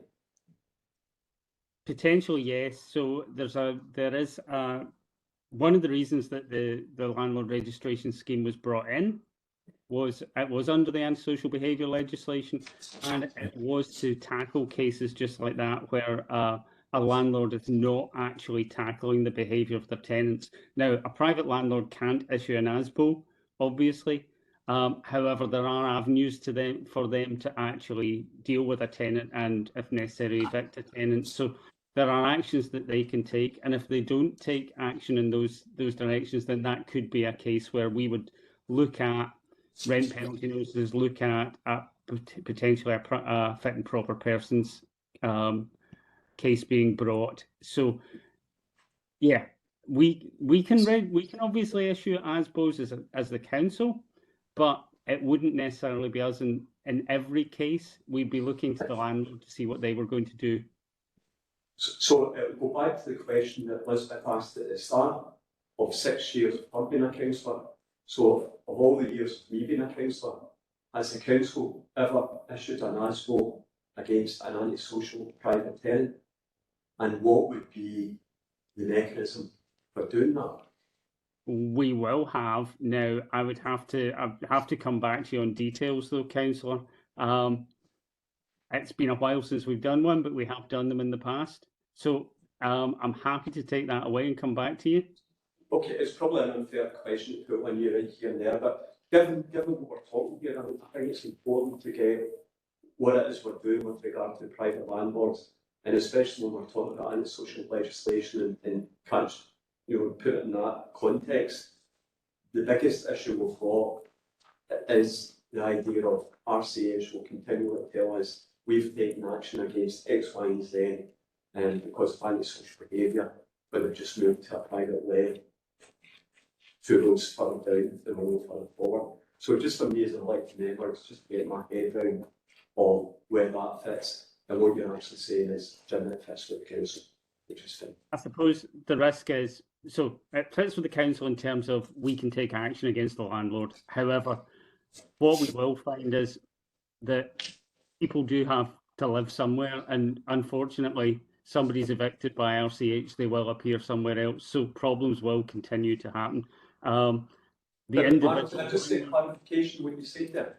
We can take action. Do we take action against, is it us that does an ASBO against the individual? We would first look to take action against the landlord to make sure that they were dealing with it, because there's a responsibility on them. We can raise ASBOs as well, though. Right. Okay. So we could take an ASBO against the tenant, but what we'd be looking for is the landlord to deal with the issues initially. Chris. I think it's been a very interesting discussion. Yes. And I think it's identified concerns of elected members with respect to moving on and making sure that we're ensuring that our landlords are fit and proper, has a fit and proper person test. I'm looking back to I've just filled in one of these forms, and I don't remember when I reapplied asking me did I commit any fraud, firearms, violence, or drug offences when I reapplied. So I think there's maybe something that, and I think this probably is a Scotland Wigan thing that there should be. I'm just wondering if bosses can confirm whether or not these questions are specifically asked. One of the things we consider the General Purposes Board, did somebody lie in the form? Is that an example of whether or not they're a fit and proper person because they're trying to hide what they're actually their history? So I think it's important to see if it's not something that's standard in the form. I think it's maybe some officer feedback that it should be that we ask these specific questions of somebody when they're actually filling in a registration form. The other thing is I take the point about risk assessment and how we actually risk assess this, and it's important we do these things. And I take it from the officer's opinion. Is how do we risk assess this? If we get intelligence, do we then do investigations and then we identify it, or take a random sample? But I think it's important we do look at how we can actually ensure that we are meeting this requirement. and people are not looking through.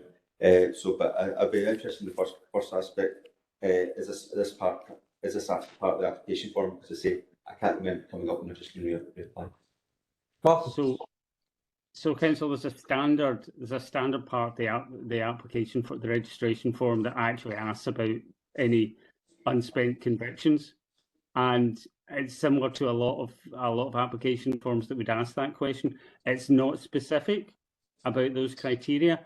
Those criteria are effectively things that would make somebody could bring somebody's fit and proper status into contention. I think obviously you could have a conviction for speeding that has no relevance to your capacity to be a landlord. So yes, there's a question about convictions. In terms of your question about risk assessment, that's really done on a case-by-case basis. So every registration that comes in is considered, and we look at the details, including renewals. We go through the details. We assess any outstanding issues, so whether there's gas safety certificates, all the standard things. And then we can look at further actions, and we may go back to the landlord asking supplementary questions. So there is quite a detailed process that goes through, and in 99.9% of cases that results in a successful registration. Okay. Anyone else? No.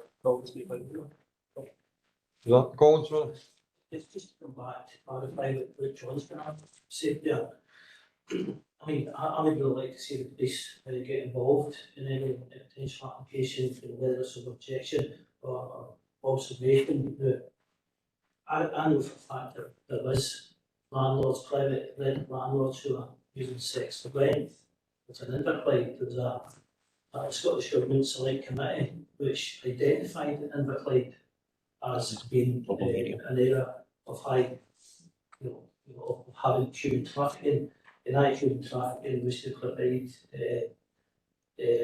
illegal immigrants for sex work, and for the young women and the men for cannabis cultivation. Subsequently, after raising this and having these points dismissed, we had cannabis farms discovered the back of High Home Street in the Bingo, 2 areas identified as having flats where young Vietnamese women were being kept. These young women have since disappeared. There's a flat identified in the Old Street as well. There's one on Bank Street in Greenup identified. But every time these flats are being identified, the police have dismissed it as having no evidence. Yet the police go and get into these flats, find cannabis cultivation. A lot of young men on charges claim to be illegal immigrants, claim to have been, trafficked. But we don't hear anything about it again because of the sensitive nature of why they're here. There was a young man found on about West McCall Street in the middle of the night, escaped from a house at the West End. Never heard anything about it. So these are all private rented flats, so I would like to see some police involvement in any application. I don't think moving it to the general purposes is really dealing with it, as Liz quite rightly said. Where's that been identified? It was identified from 2017 to now. We're just shifting it to lectures about here. I'm not sure whether the general purposes board is the committee to deal with it, because there's a lot of vulnerable people, there's a lot of unscrupulous people, and undoubtedly there's a lot of criminal elements who in properties in Inverclyde, whether the general purpose board is right. Committee to be there. Actually, Martin, you want to come back to that? So I suppose the best I can offer is I'm happy to take that away and have a further discussion with Police Scotland on their input to the process.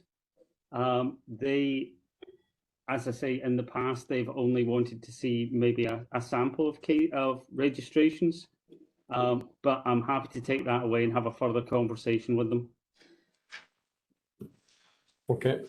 Matt, you want to go? Just to confirm, I've got a lot of sympathy with what you said, Colin, and I'm kind of in the position where I know I've argued myself round all of this, but I'm kind of going, let's put it to the General Purposes Board, but let's have it dealt with at the General Purposes Board. I'm not, what I think the point I'm really trying to make is, if it just moves to the General Purposes Board so that we moved it, it's not going to cut the mustard, but if we move it to the General Purposes Board and in so doing actually put some teeth into addressing the issues behind all of this, then that's the thing. Absolutely. And I'm heartened by the fact that within the recommendations we've got an annual report coming, and I think in this first year we really need to see the substance of change, the demonstrable change, and what we're doing about that. The issues, it's not just one single issue we're looking at here in terms of what happens around landlord registration, but then multiple issues.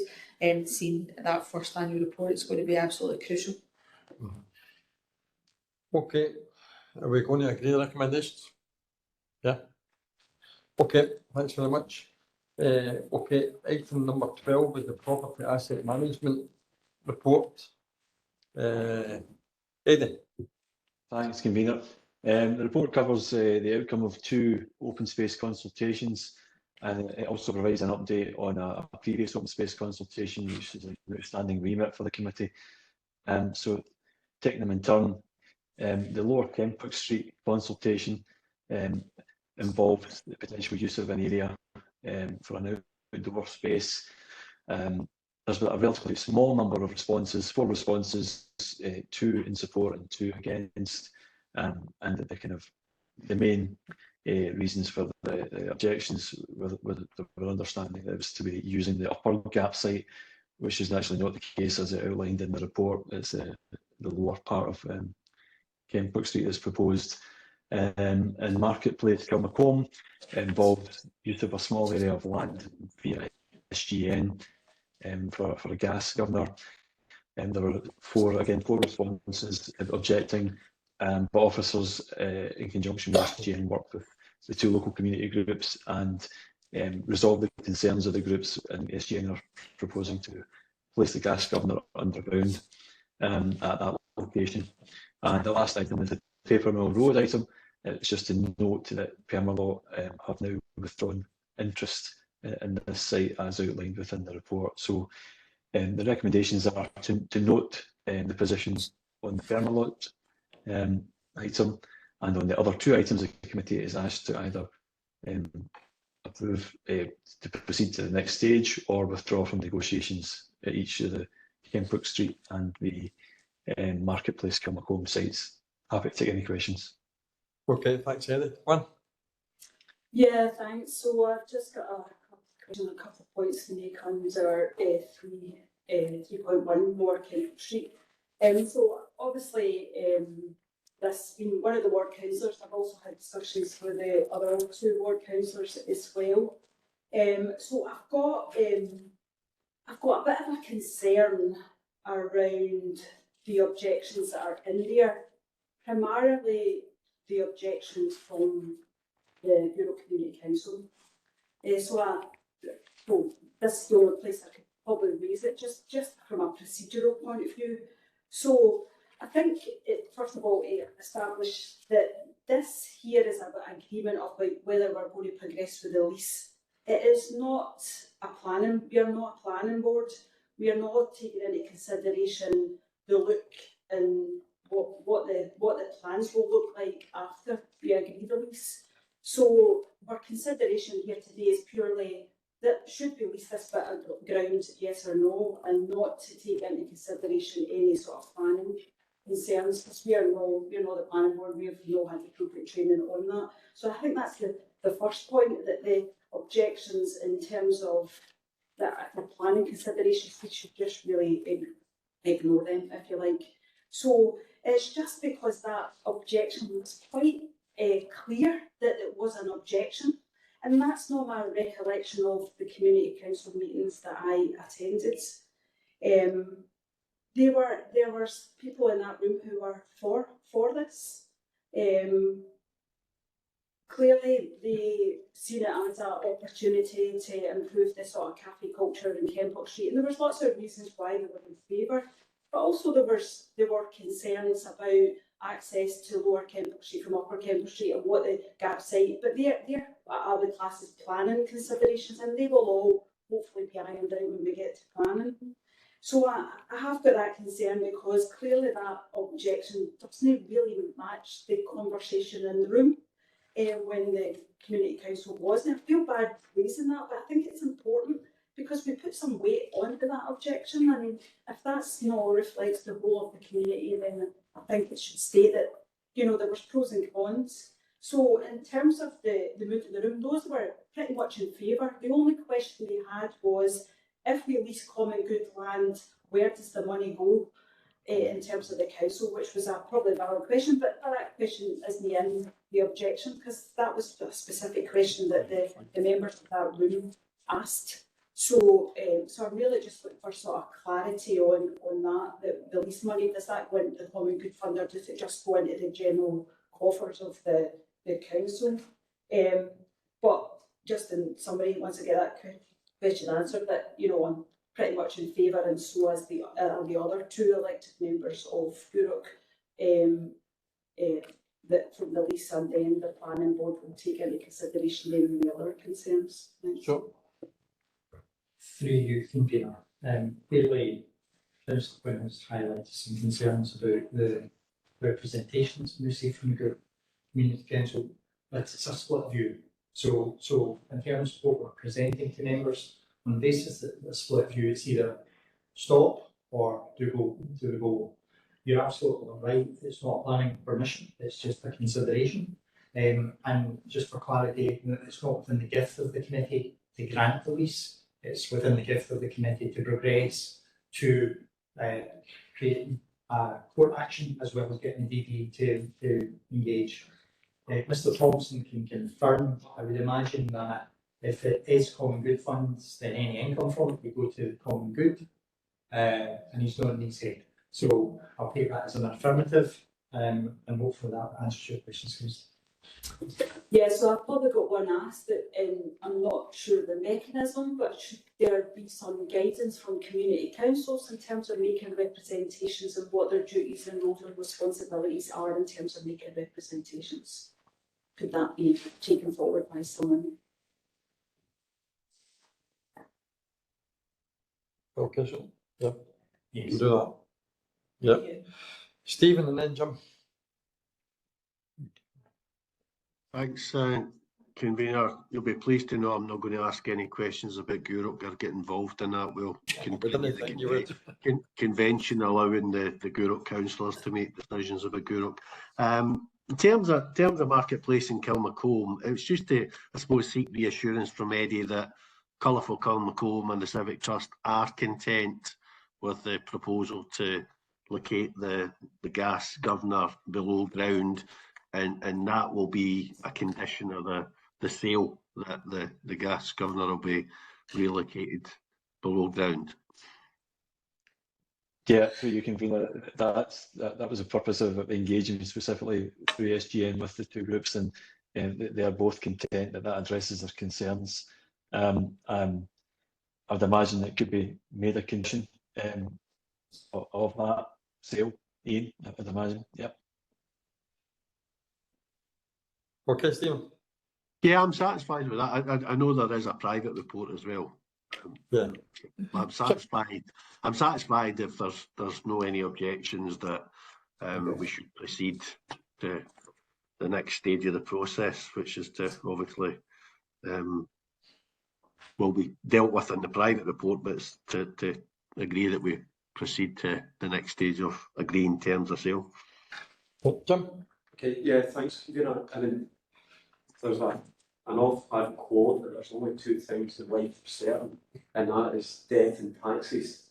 I would actually put a third, and that's this committee every now and again is going to discuss the gap site at Kempock Street. I feel as if it's been a treadmill that we've discussed an awful lot over the years, similar to an awful lot of other issues that it's come up every now and again. For me, I've always been quite clear on it, and we used to put it to the Environment Regeneration Committee. If Lynn's telling us here that the 3 Environment councillors are happy that we proceed with going forward with the proposal, then I'm happy to take that in word. I think the gap site needs, I've always believed that we need some sort of development.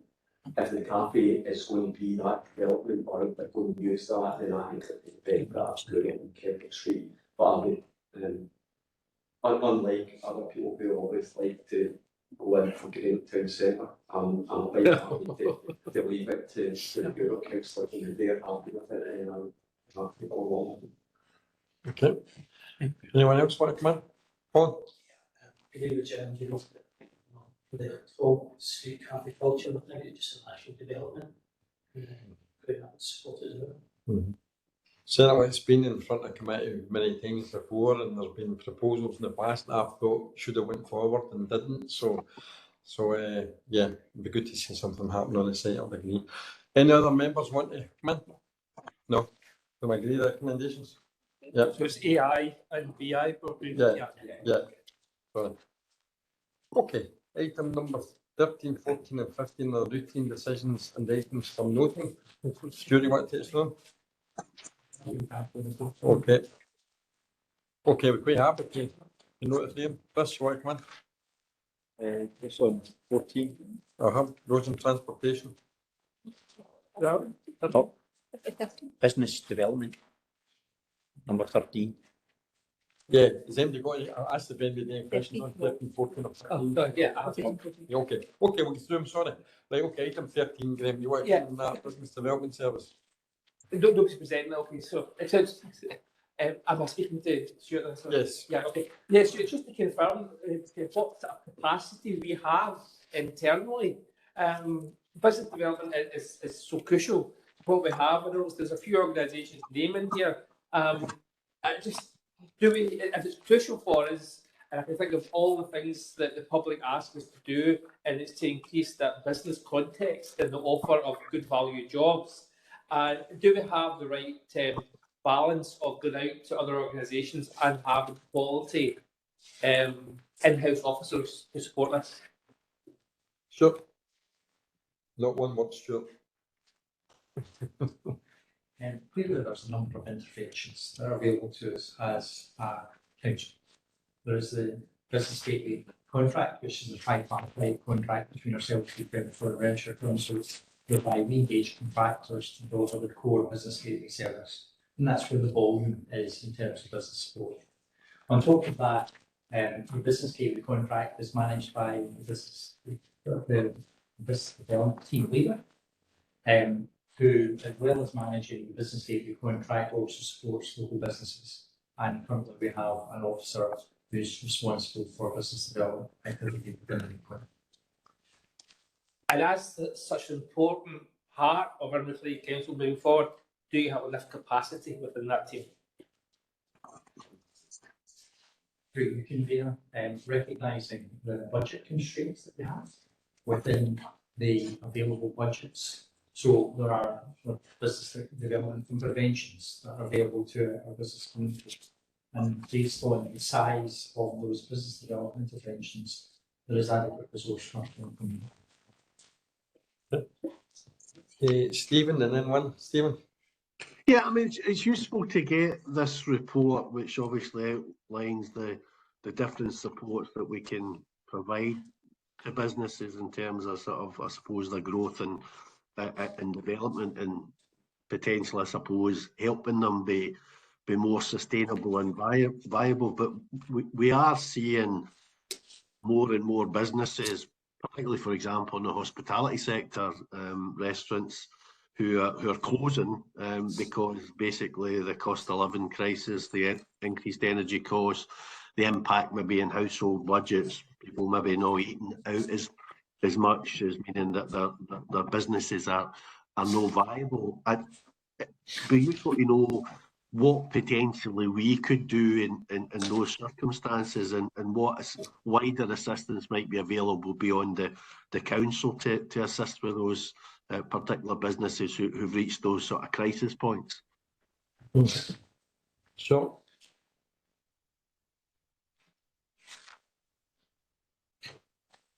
This one. This one. Yeah, lights. Yeah, lights.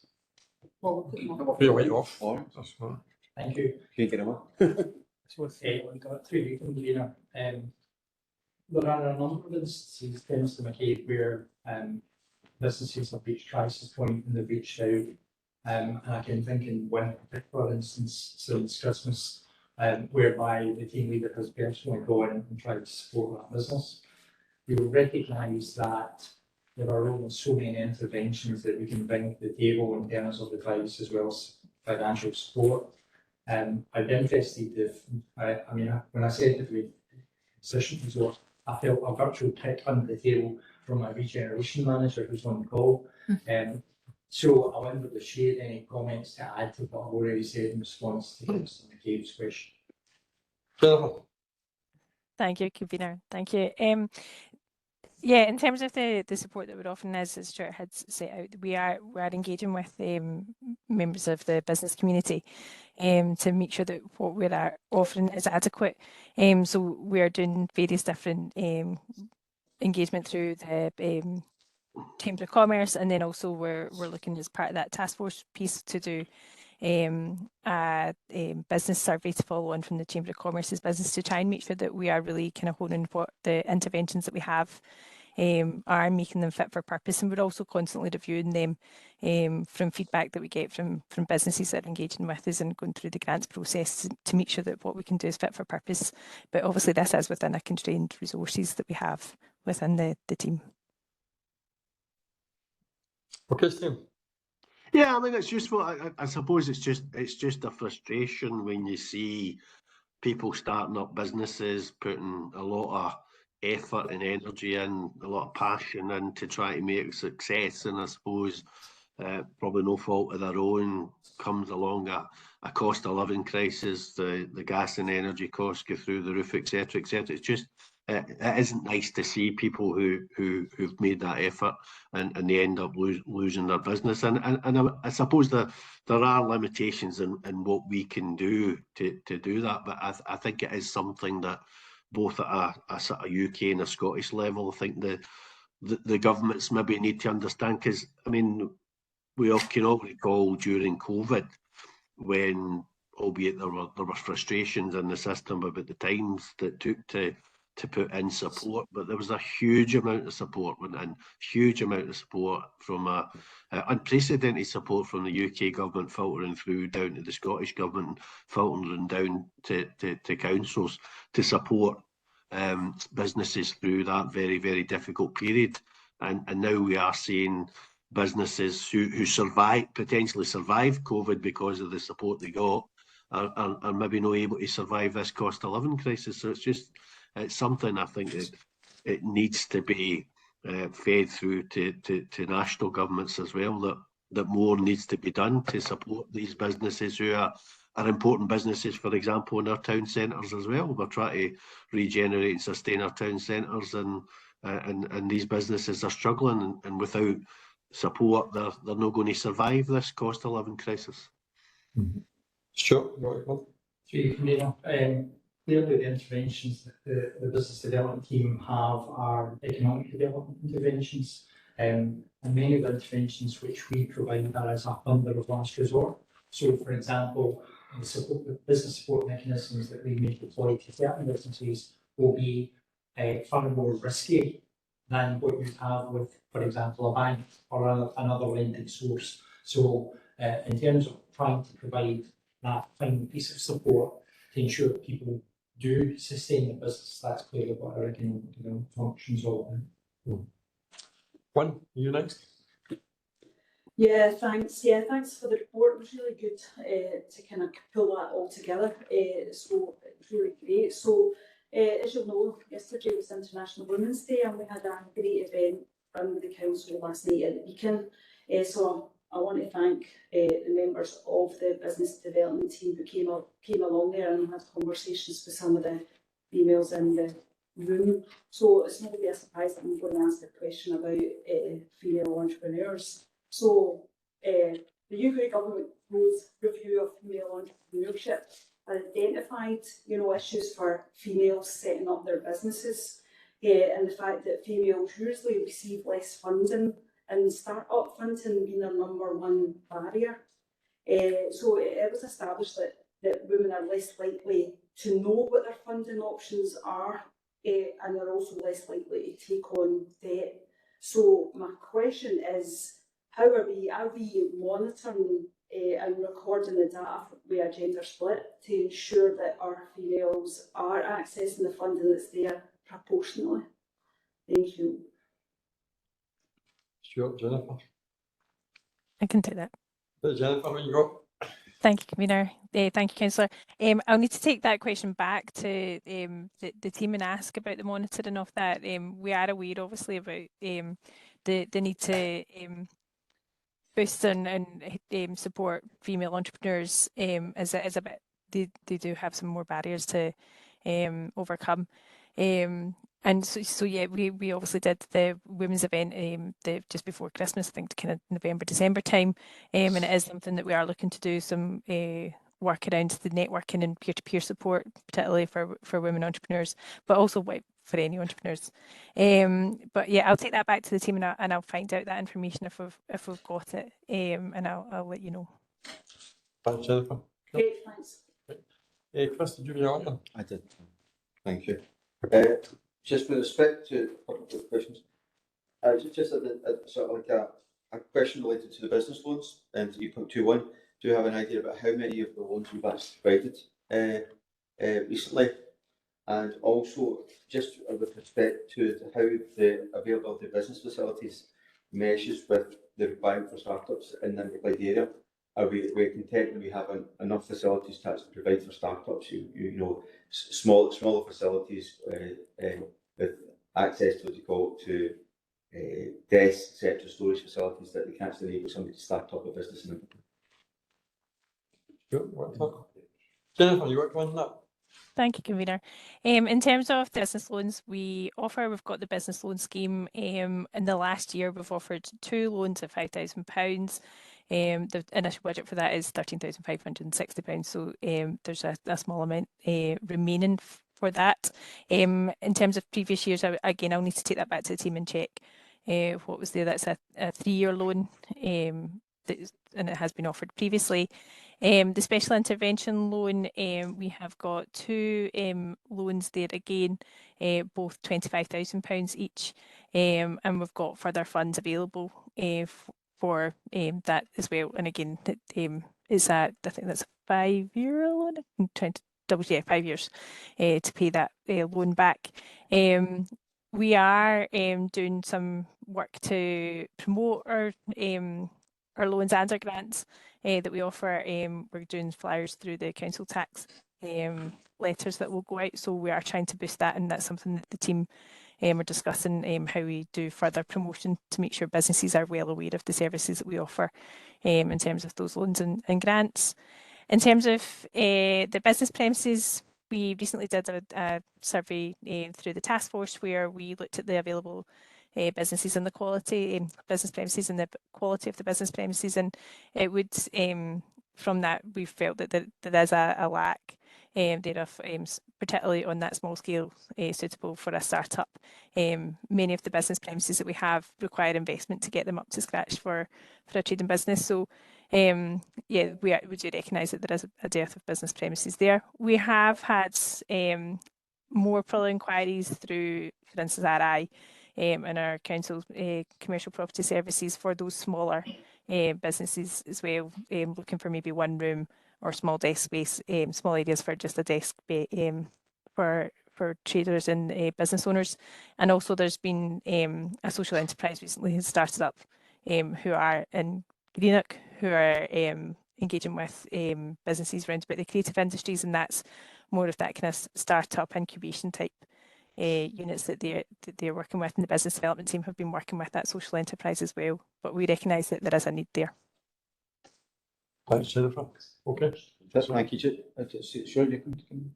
Sure, you want to come on? In terms of incubator spaces, there are examples within Inverclyde where those spaces exist, whether that be Victoria House, Scarborough Street, or indeed the Baker Street Food Enterprise Hub, But what Jennifer is clearly articulating is that there's a lack of available business premises. I wouldn't limit it just to startups. I'd expand it. There's a general lack of available business space within Inverclyde. And clearly, Riverside and Inverclyde are looking at some opportunities to create industrial and vertical space at Kelburn. But we just need that additional part of funding, and that's what they ask of the task forces, that they bridge that gap. Yeah, I think it's important that we have that. I think just generally, I know something discussed at our board, etc., about getting these facilities. I think it's important that we identify that there is a general need for these sort of smaller facilities, and I look to where we can actually provide them. Just a supplementary, just because Ms. Jamieson said about you being at risky, a lender of last resort, almost the Bank of England, almost.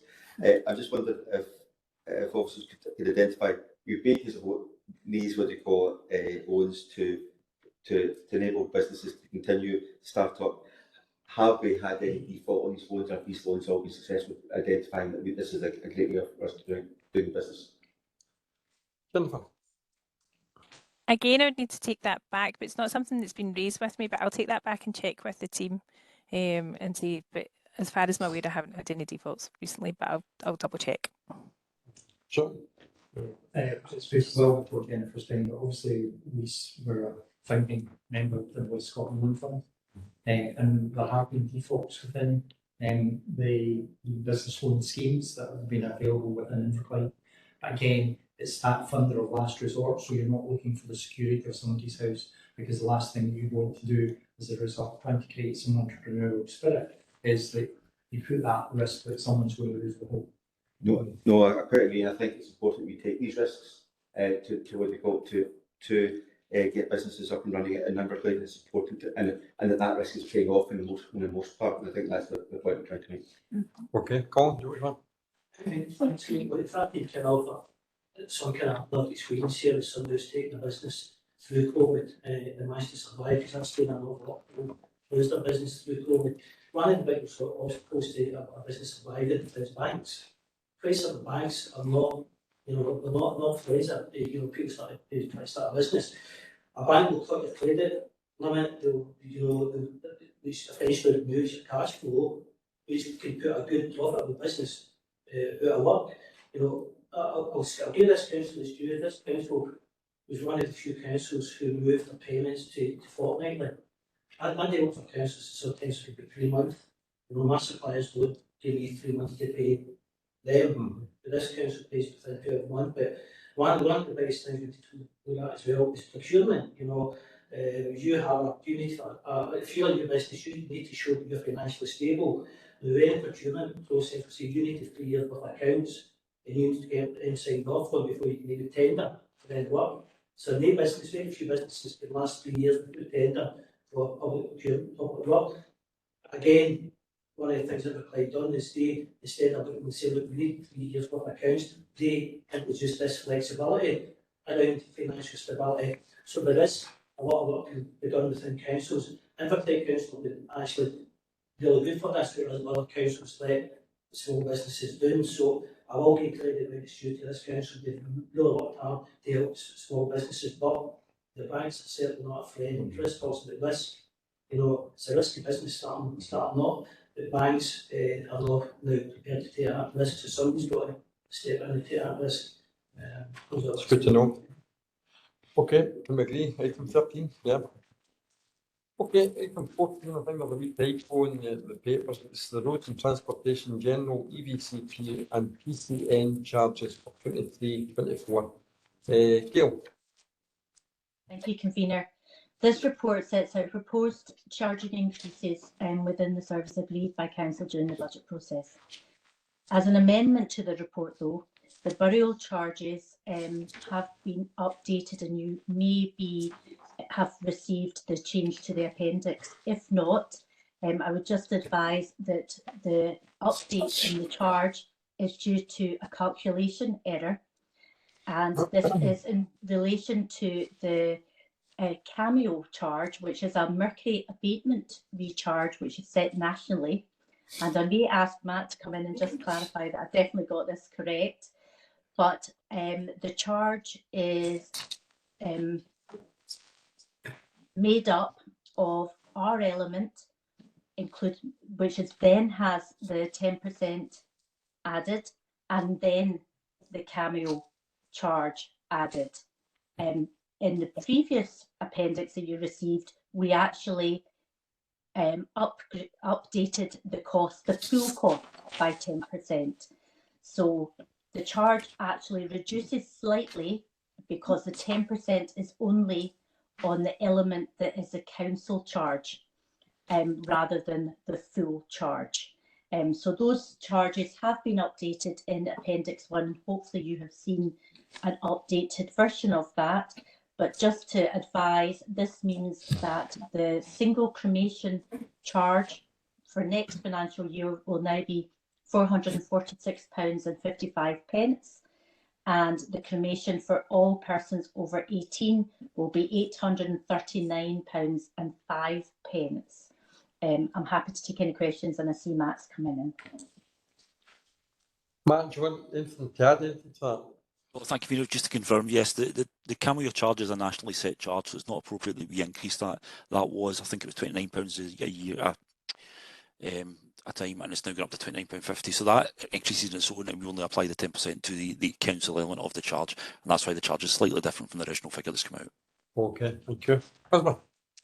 I'm just a bit, I've not got a question about burial charges at all, but it's brand new information, so I don't know if other people have got questions about that before I come in on something entirely different. No, don't see anything. Okay, sorry. Okay. I'll go then. I actually spoke to Stuart about this earlier on today because I realised it was going to be a little bit of a tangent, and I'm using this as a hook to bring something up. The second time you've done that. I know it is. I come from two hooks today. It's about the EVCP charges, and it's actually just based on a request that came from one of the community councils last night for clarity on what the position is now when people are parking in a bay that is a vehicle charging point, in terms of what they're going to be charged for that, plus charge for parking. There was a bit of clarity sought on that, as well as clarity on what our parking situation was across the different types of parking bays that we have in Inverclyde, and I fully take on board that was something that officers wanted to simplify and we wouldn't let them.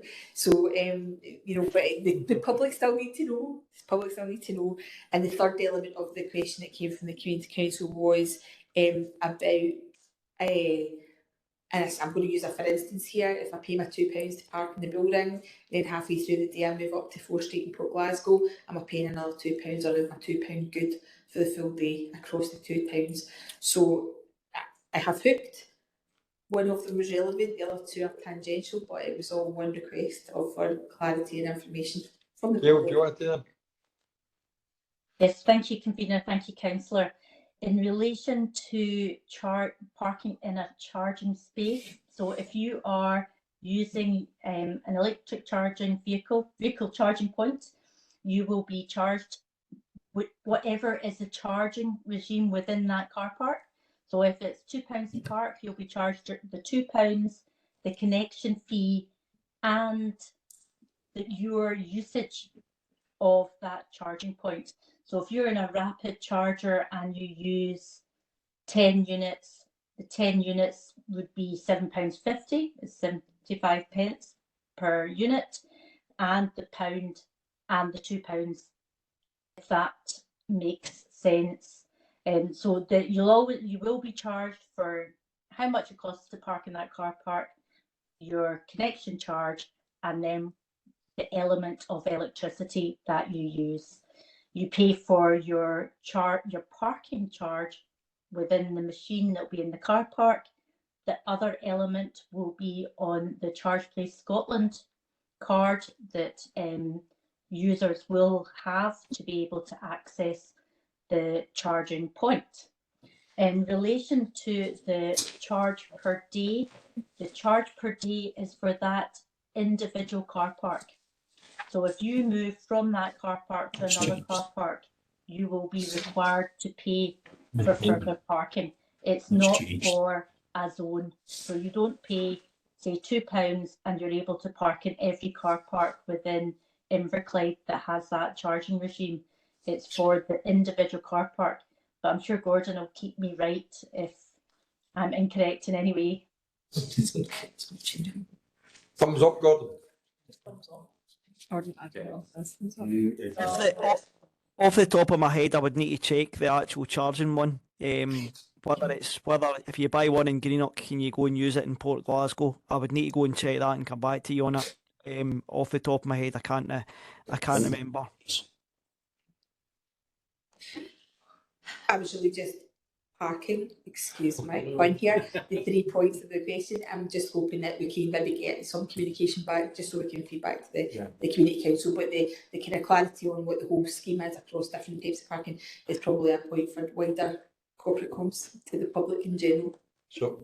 Through you, Chair, Convener, will clearly Gail and Gordon just need to check in respect of the, if you buy a ticket in Greenock, does it do you over the whole area? Clearly, very clear guidance in respect of the electric vehicle charging points. So if you're in a free space, you don't put a pay for it. If you're in a chargeable space, you pay for it, and the electric charging regime beyond that. The communication aspect, your comments were lost on the fact that councillors did try and standardise it, but we will speak to corporate comms about a little refresh of all the different charging scales within. Graham. Thanks very much, Convener. Yeah, sorry. I'm challenged at recommendation 2.1 bullet point 3. So first I'd like clarification on when Gail introduced the item, she introduced that these recommendations were based on the budget that's just gone through council. My understanding that bullet point 3 is not based on the budget that's been served up recently to the council and agreed by the council. Just like that clarified. I'd also like 5.2 identifies the sort of funding income that this will bring in, and I understand that the first 4 are relevant to the budget, but I think 48k isn't. It goes on to say that it is not intended to increase the budget due to projected shortfall parking income, but then it does say there's a 48k income. So are those two columns not contradict each other? This clearly is bringing in an extra 48k. I'm not sure this is the right time to be taking what is an opportunity, I believe, that's been given by the Scottish Government, but is this the right opportunity to charge more people more money? Gail. Yes, thank you, Convener. Thank you, Councillor. Yes, you are correct. The PCN increase has come from the Scottish Government following a review of the penalty charge notices and the charging connected to that. The £30 and £60 has been in place for a number of years, and due to costs increasing in relation to carrying out enforcement activity, that's never been reflected in the 30 and 60. You know, it's not been increased to reflect that at any time. So following reflection, those charges have now increased, and that's a national picture. And therefore, people would only be charged the £40 if they pay within the 14 days, £80 if you pay within the 28 days, and that's whether if you've been issued with a penalty charge notice for parking potentially in an area that you shouldn't park, you know, you're on a WL line, or you park for longer than the period that your ticket allows for, or the restriction in that location allows for. In relation to the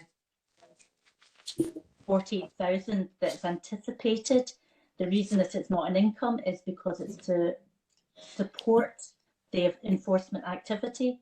The increase in cost that has been through pay awards, inflation, etc., other sort of issues that have increased the cost to run our enforcement, and that's why it's not considered an additional income. But I see Gordon's got his hand up, so I'll allow Gordon to come in and provide any further clarification. Gordon. I'll I've not got any further clarification on that point. I think there was 2 levels of funding, and I think we've gone with the lower level, taking cognizance of where everything is at the moment. So there was 2 levels of charging that we could have gone to, and just the increase in the PCNs, it hasn't actually changed for 22 years. It's been that same cost for 22 years. And to go back to the previous point about buying a ticket in Greenock, can you use it in the other car parks? Yes, you can use it in all the car parks across Inverclyde for that day. Thanks, Convener. I will not make a comment on 2.1 bullet point 3 at the moment. I'm making an amendment. I'll leave it, but I have a right to go back in later on should I choose. Chris. Thank you, Michael. For clarity, I think it's also good to have clarity that though I supported the standardisation of parking charges in Inverclyde, it was actually a council officer proposal. That's quite good to see. But with respect to what you call this and the EV charging, I've got a wee bit of concerns with respect to the actual connection fee. I think I've raised this previously with officers with respect to the connection feature on the connection.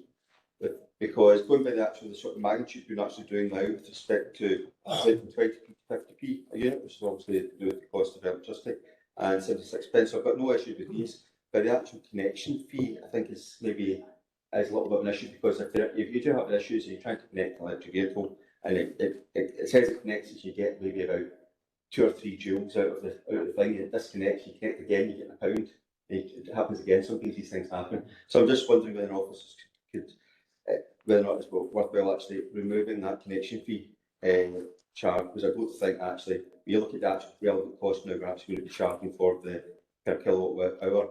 I don't think that probably sits well with that. And the other thing is, and I've raised this previously at committee meetings, about whether or not there's a maximum amount we allow people to charge for the rapid chargers. And I think generally within the Charge Place Scotland network, you can set a limit and that's it. And I just would like to officers to confirm, do we actually have a limit? You can only go an hour or so on the chargers before you get effectively kicked off and somebody else can get a shot. Gail, do Yes, thank you, Convener. Thank you, Councillor.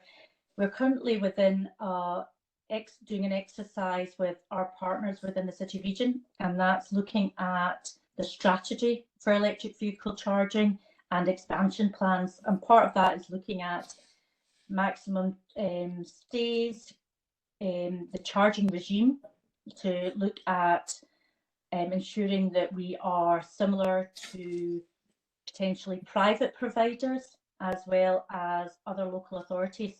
So when that exercise is completed, we'll be able to advise in relation to whether we should be reviewing our policy and putting in a maximum charge, a maximum stay. We don't currently have that. And in relation to the connection charge, the majority of local authorities within that group are looking at implementing a connection charge, because of the fact that that allows us to have a standardisation across the local authorities. But I'm happy to look into that further. Stuart, you want to come on that? No? Okay. Right. Okay. So we're waiting to get some sort of regional approach to the West Scotland as part of the overall electric vehicle charging, and that will be reviewed when that comes in. Okay, that's fine. Anyone? Yeah, I'll be quick. So let's talk about electrical charging. I feel bad. I'm turning on it, Chris. I'm talking about electrical charging. So it's good that you're having that review. It's really just to talk about the scenario. So if you're looking at the parking charges, if you also look at the scenario, there's new charging points in Kempot Gardens and Gourock, but you can only park there for an hour. So there's no point in connecting, because time you get connecting, your hour's up and you're out. So I think we need to look at charges and timescales. I think you're talking about reducing them, but I'm talking about, well, you can't have an hour. There's no point in putting that charger. No one ever get to see somebody using it, because you can only park for an hour. If it's a rapid charger, you maximum gets an hour. So I think we need to look at the timescales, and I'm talking about the other way. You need to give somebody enough time to go and charge the car, especially if it's a slow charging. Stephen?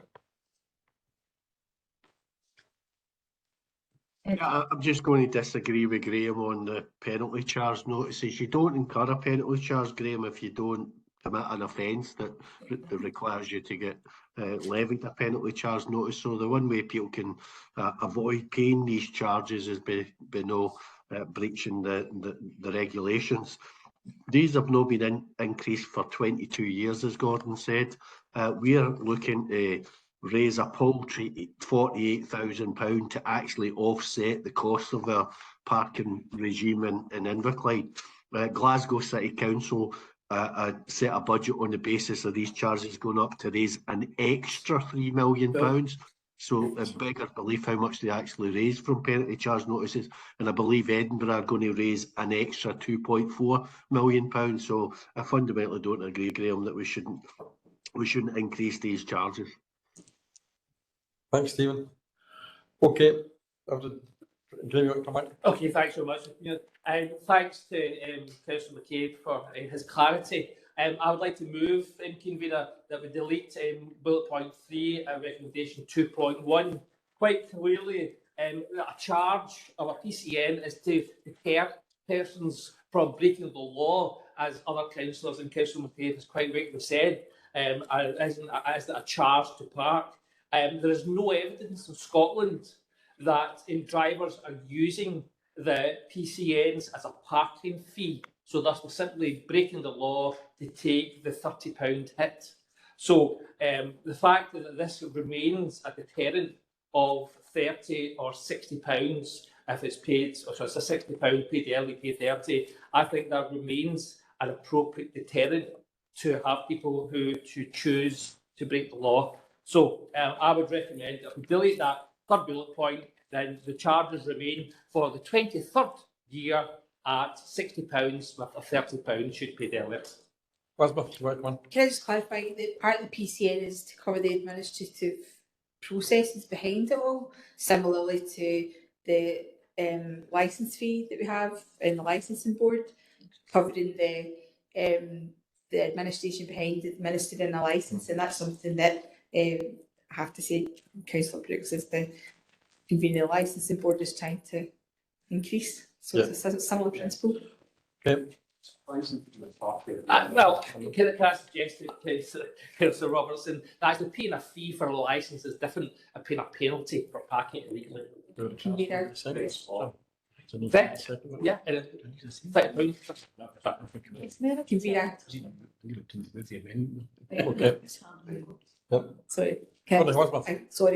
got a bit backwards and forwards here, but just that's why I was clarifying that the purpose of the PCN, the fee, was to actually cover administrative costs, so the principle still remains comparable. Okay, so we're going to have a vote on this. At the moment, I only have a motion, I don't have an amendment. I'll move the recommendation in the report.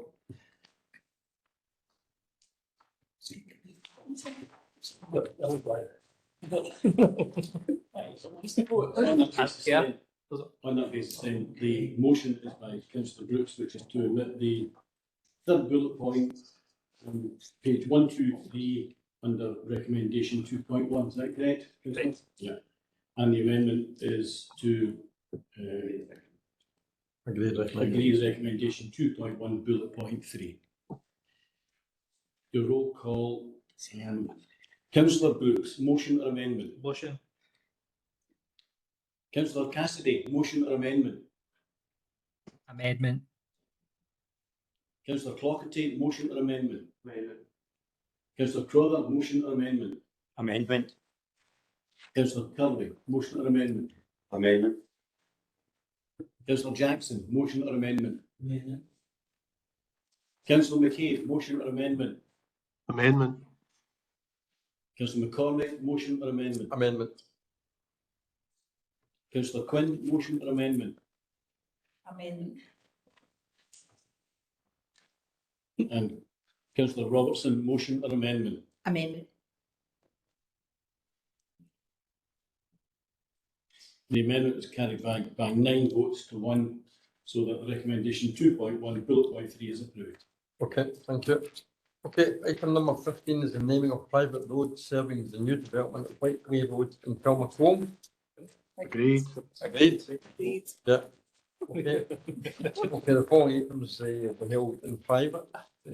Agreed. Oh no, I have to close the door first.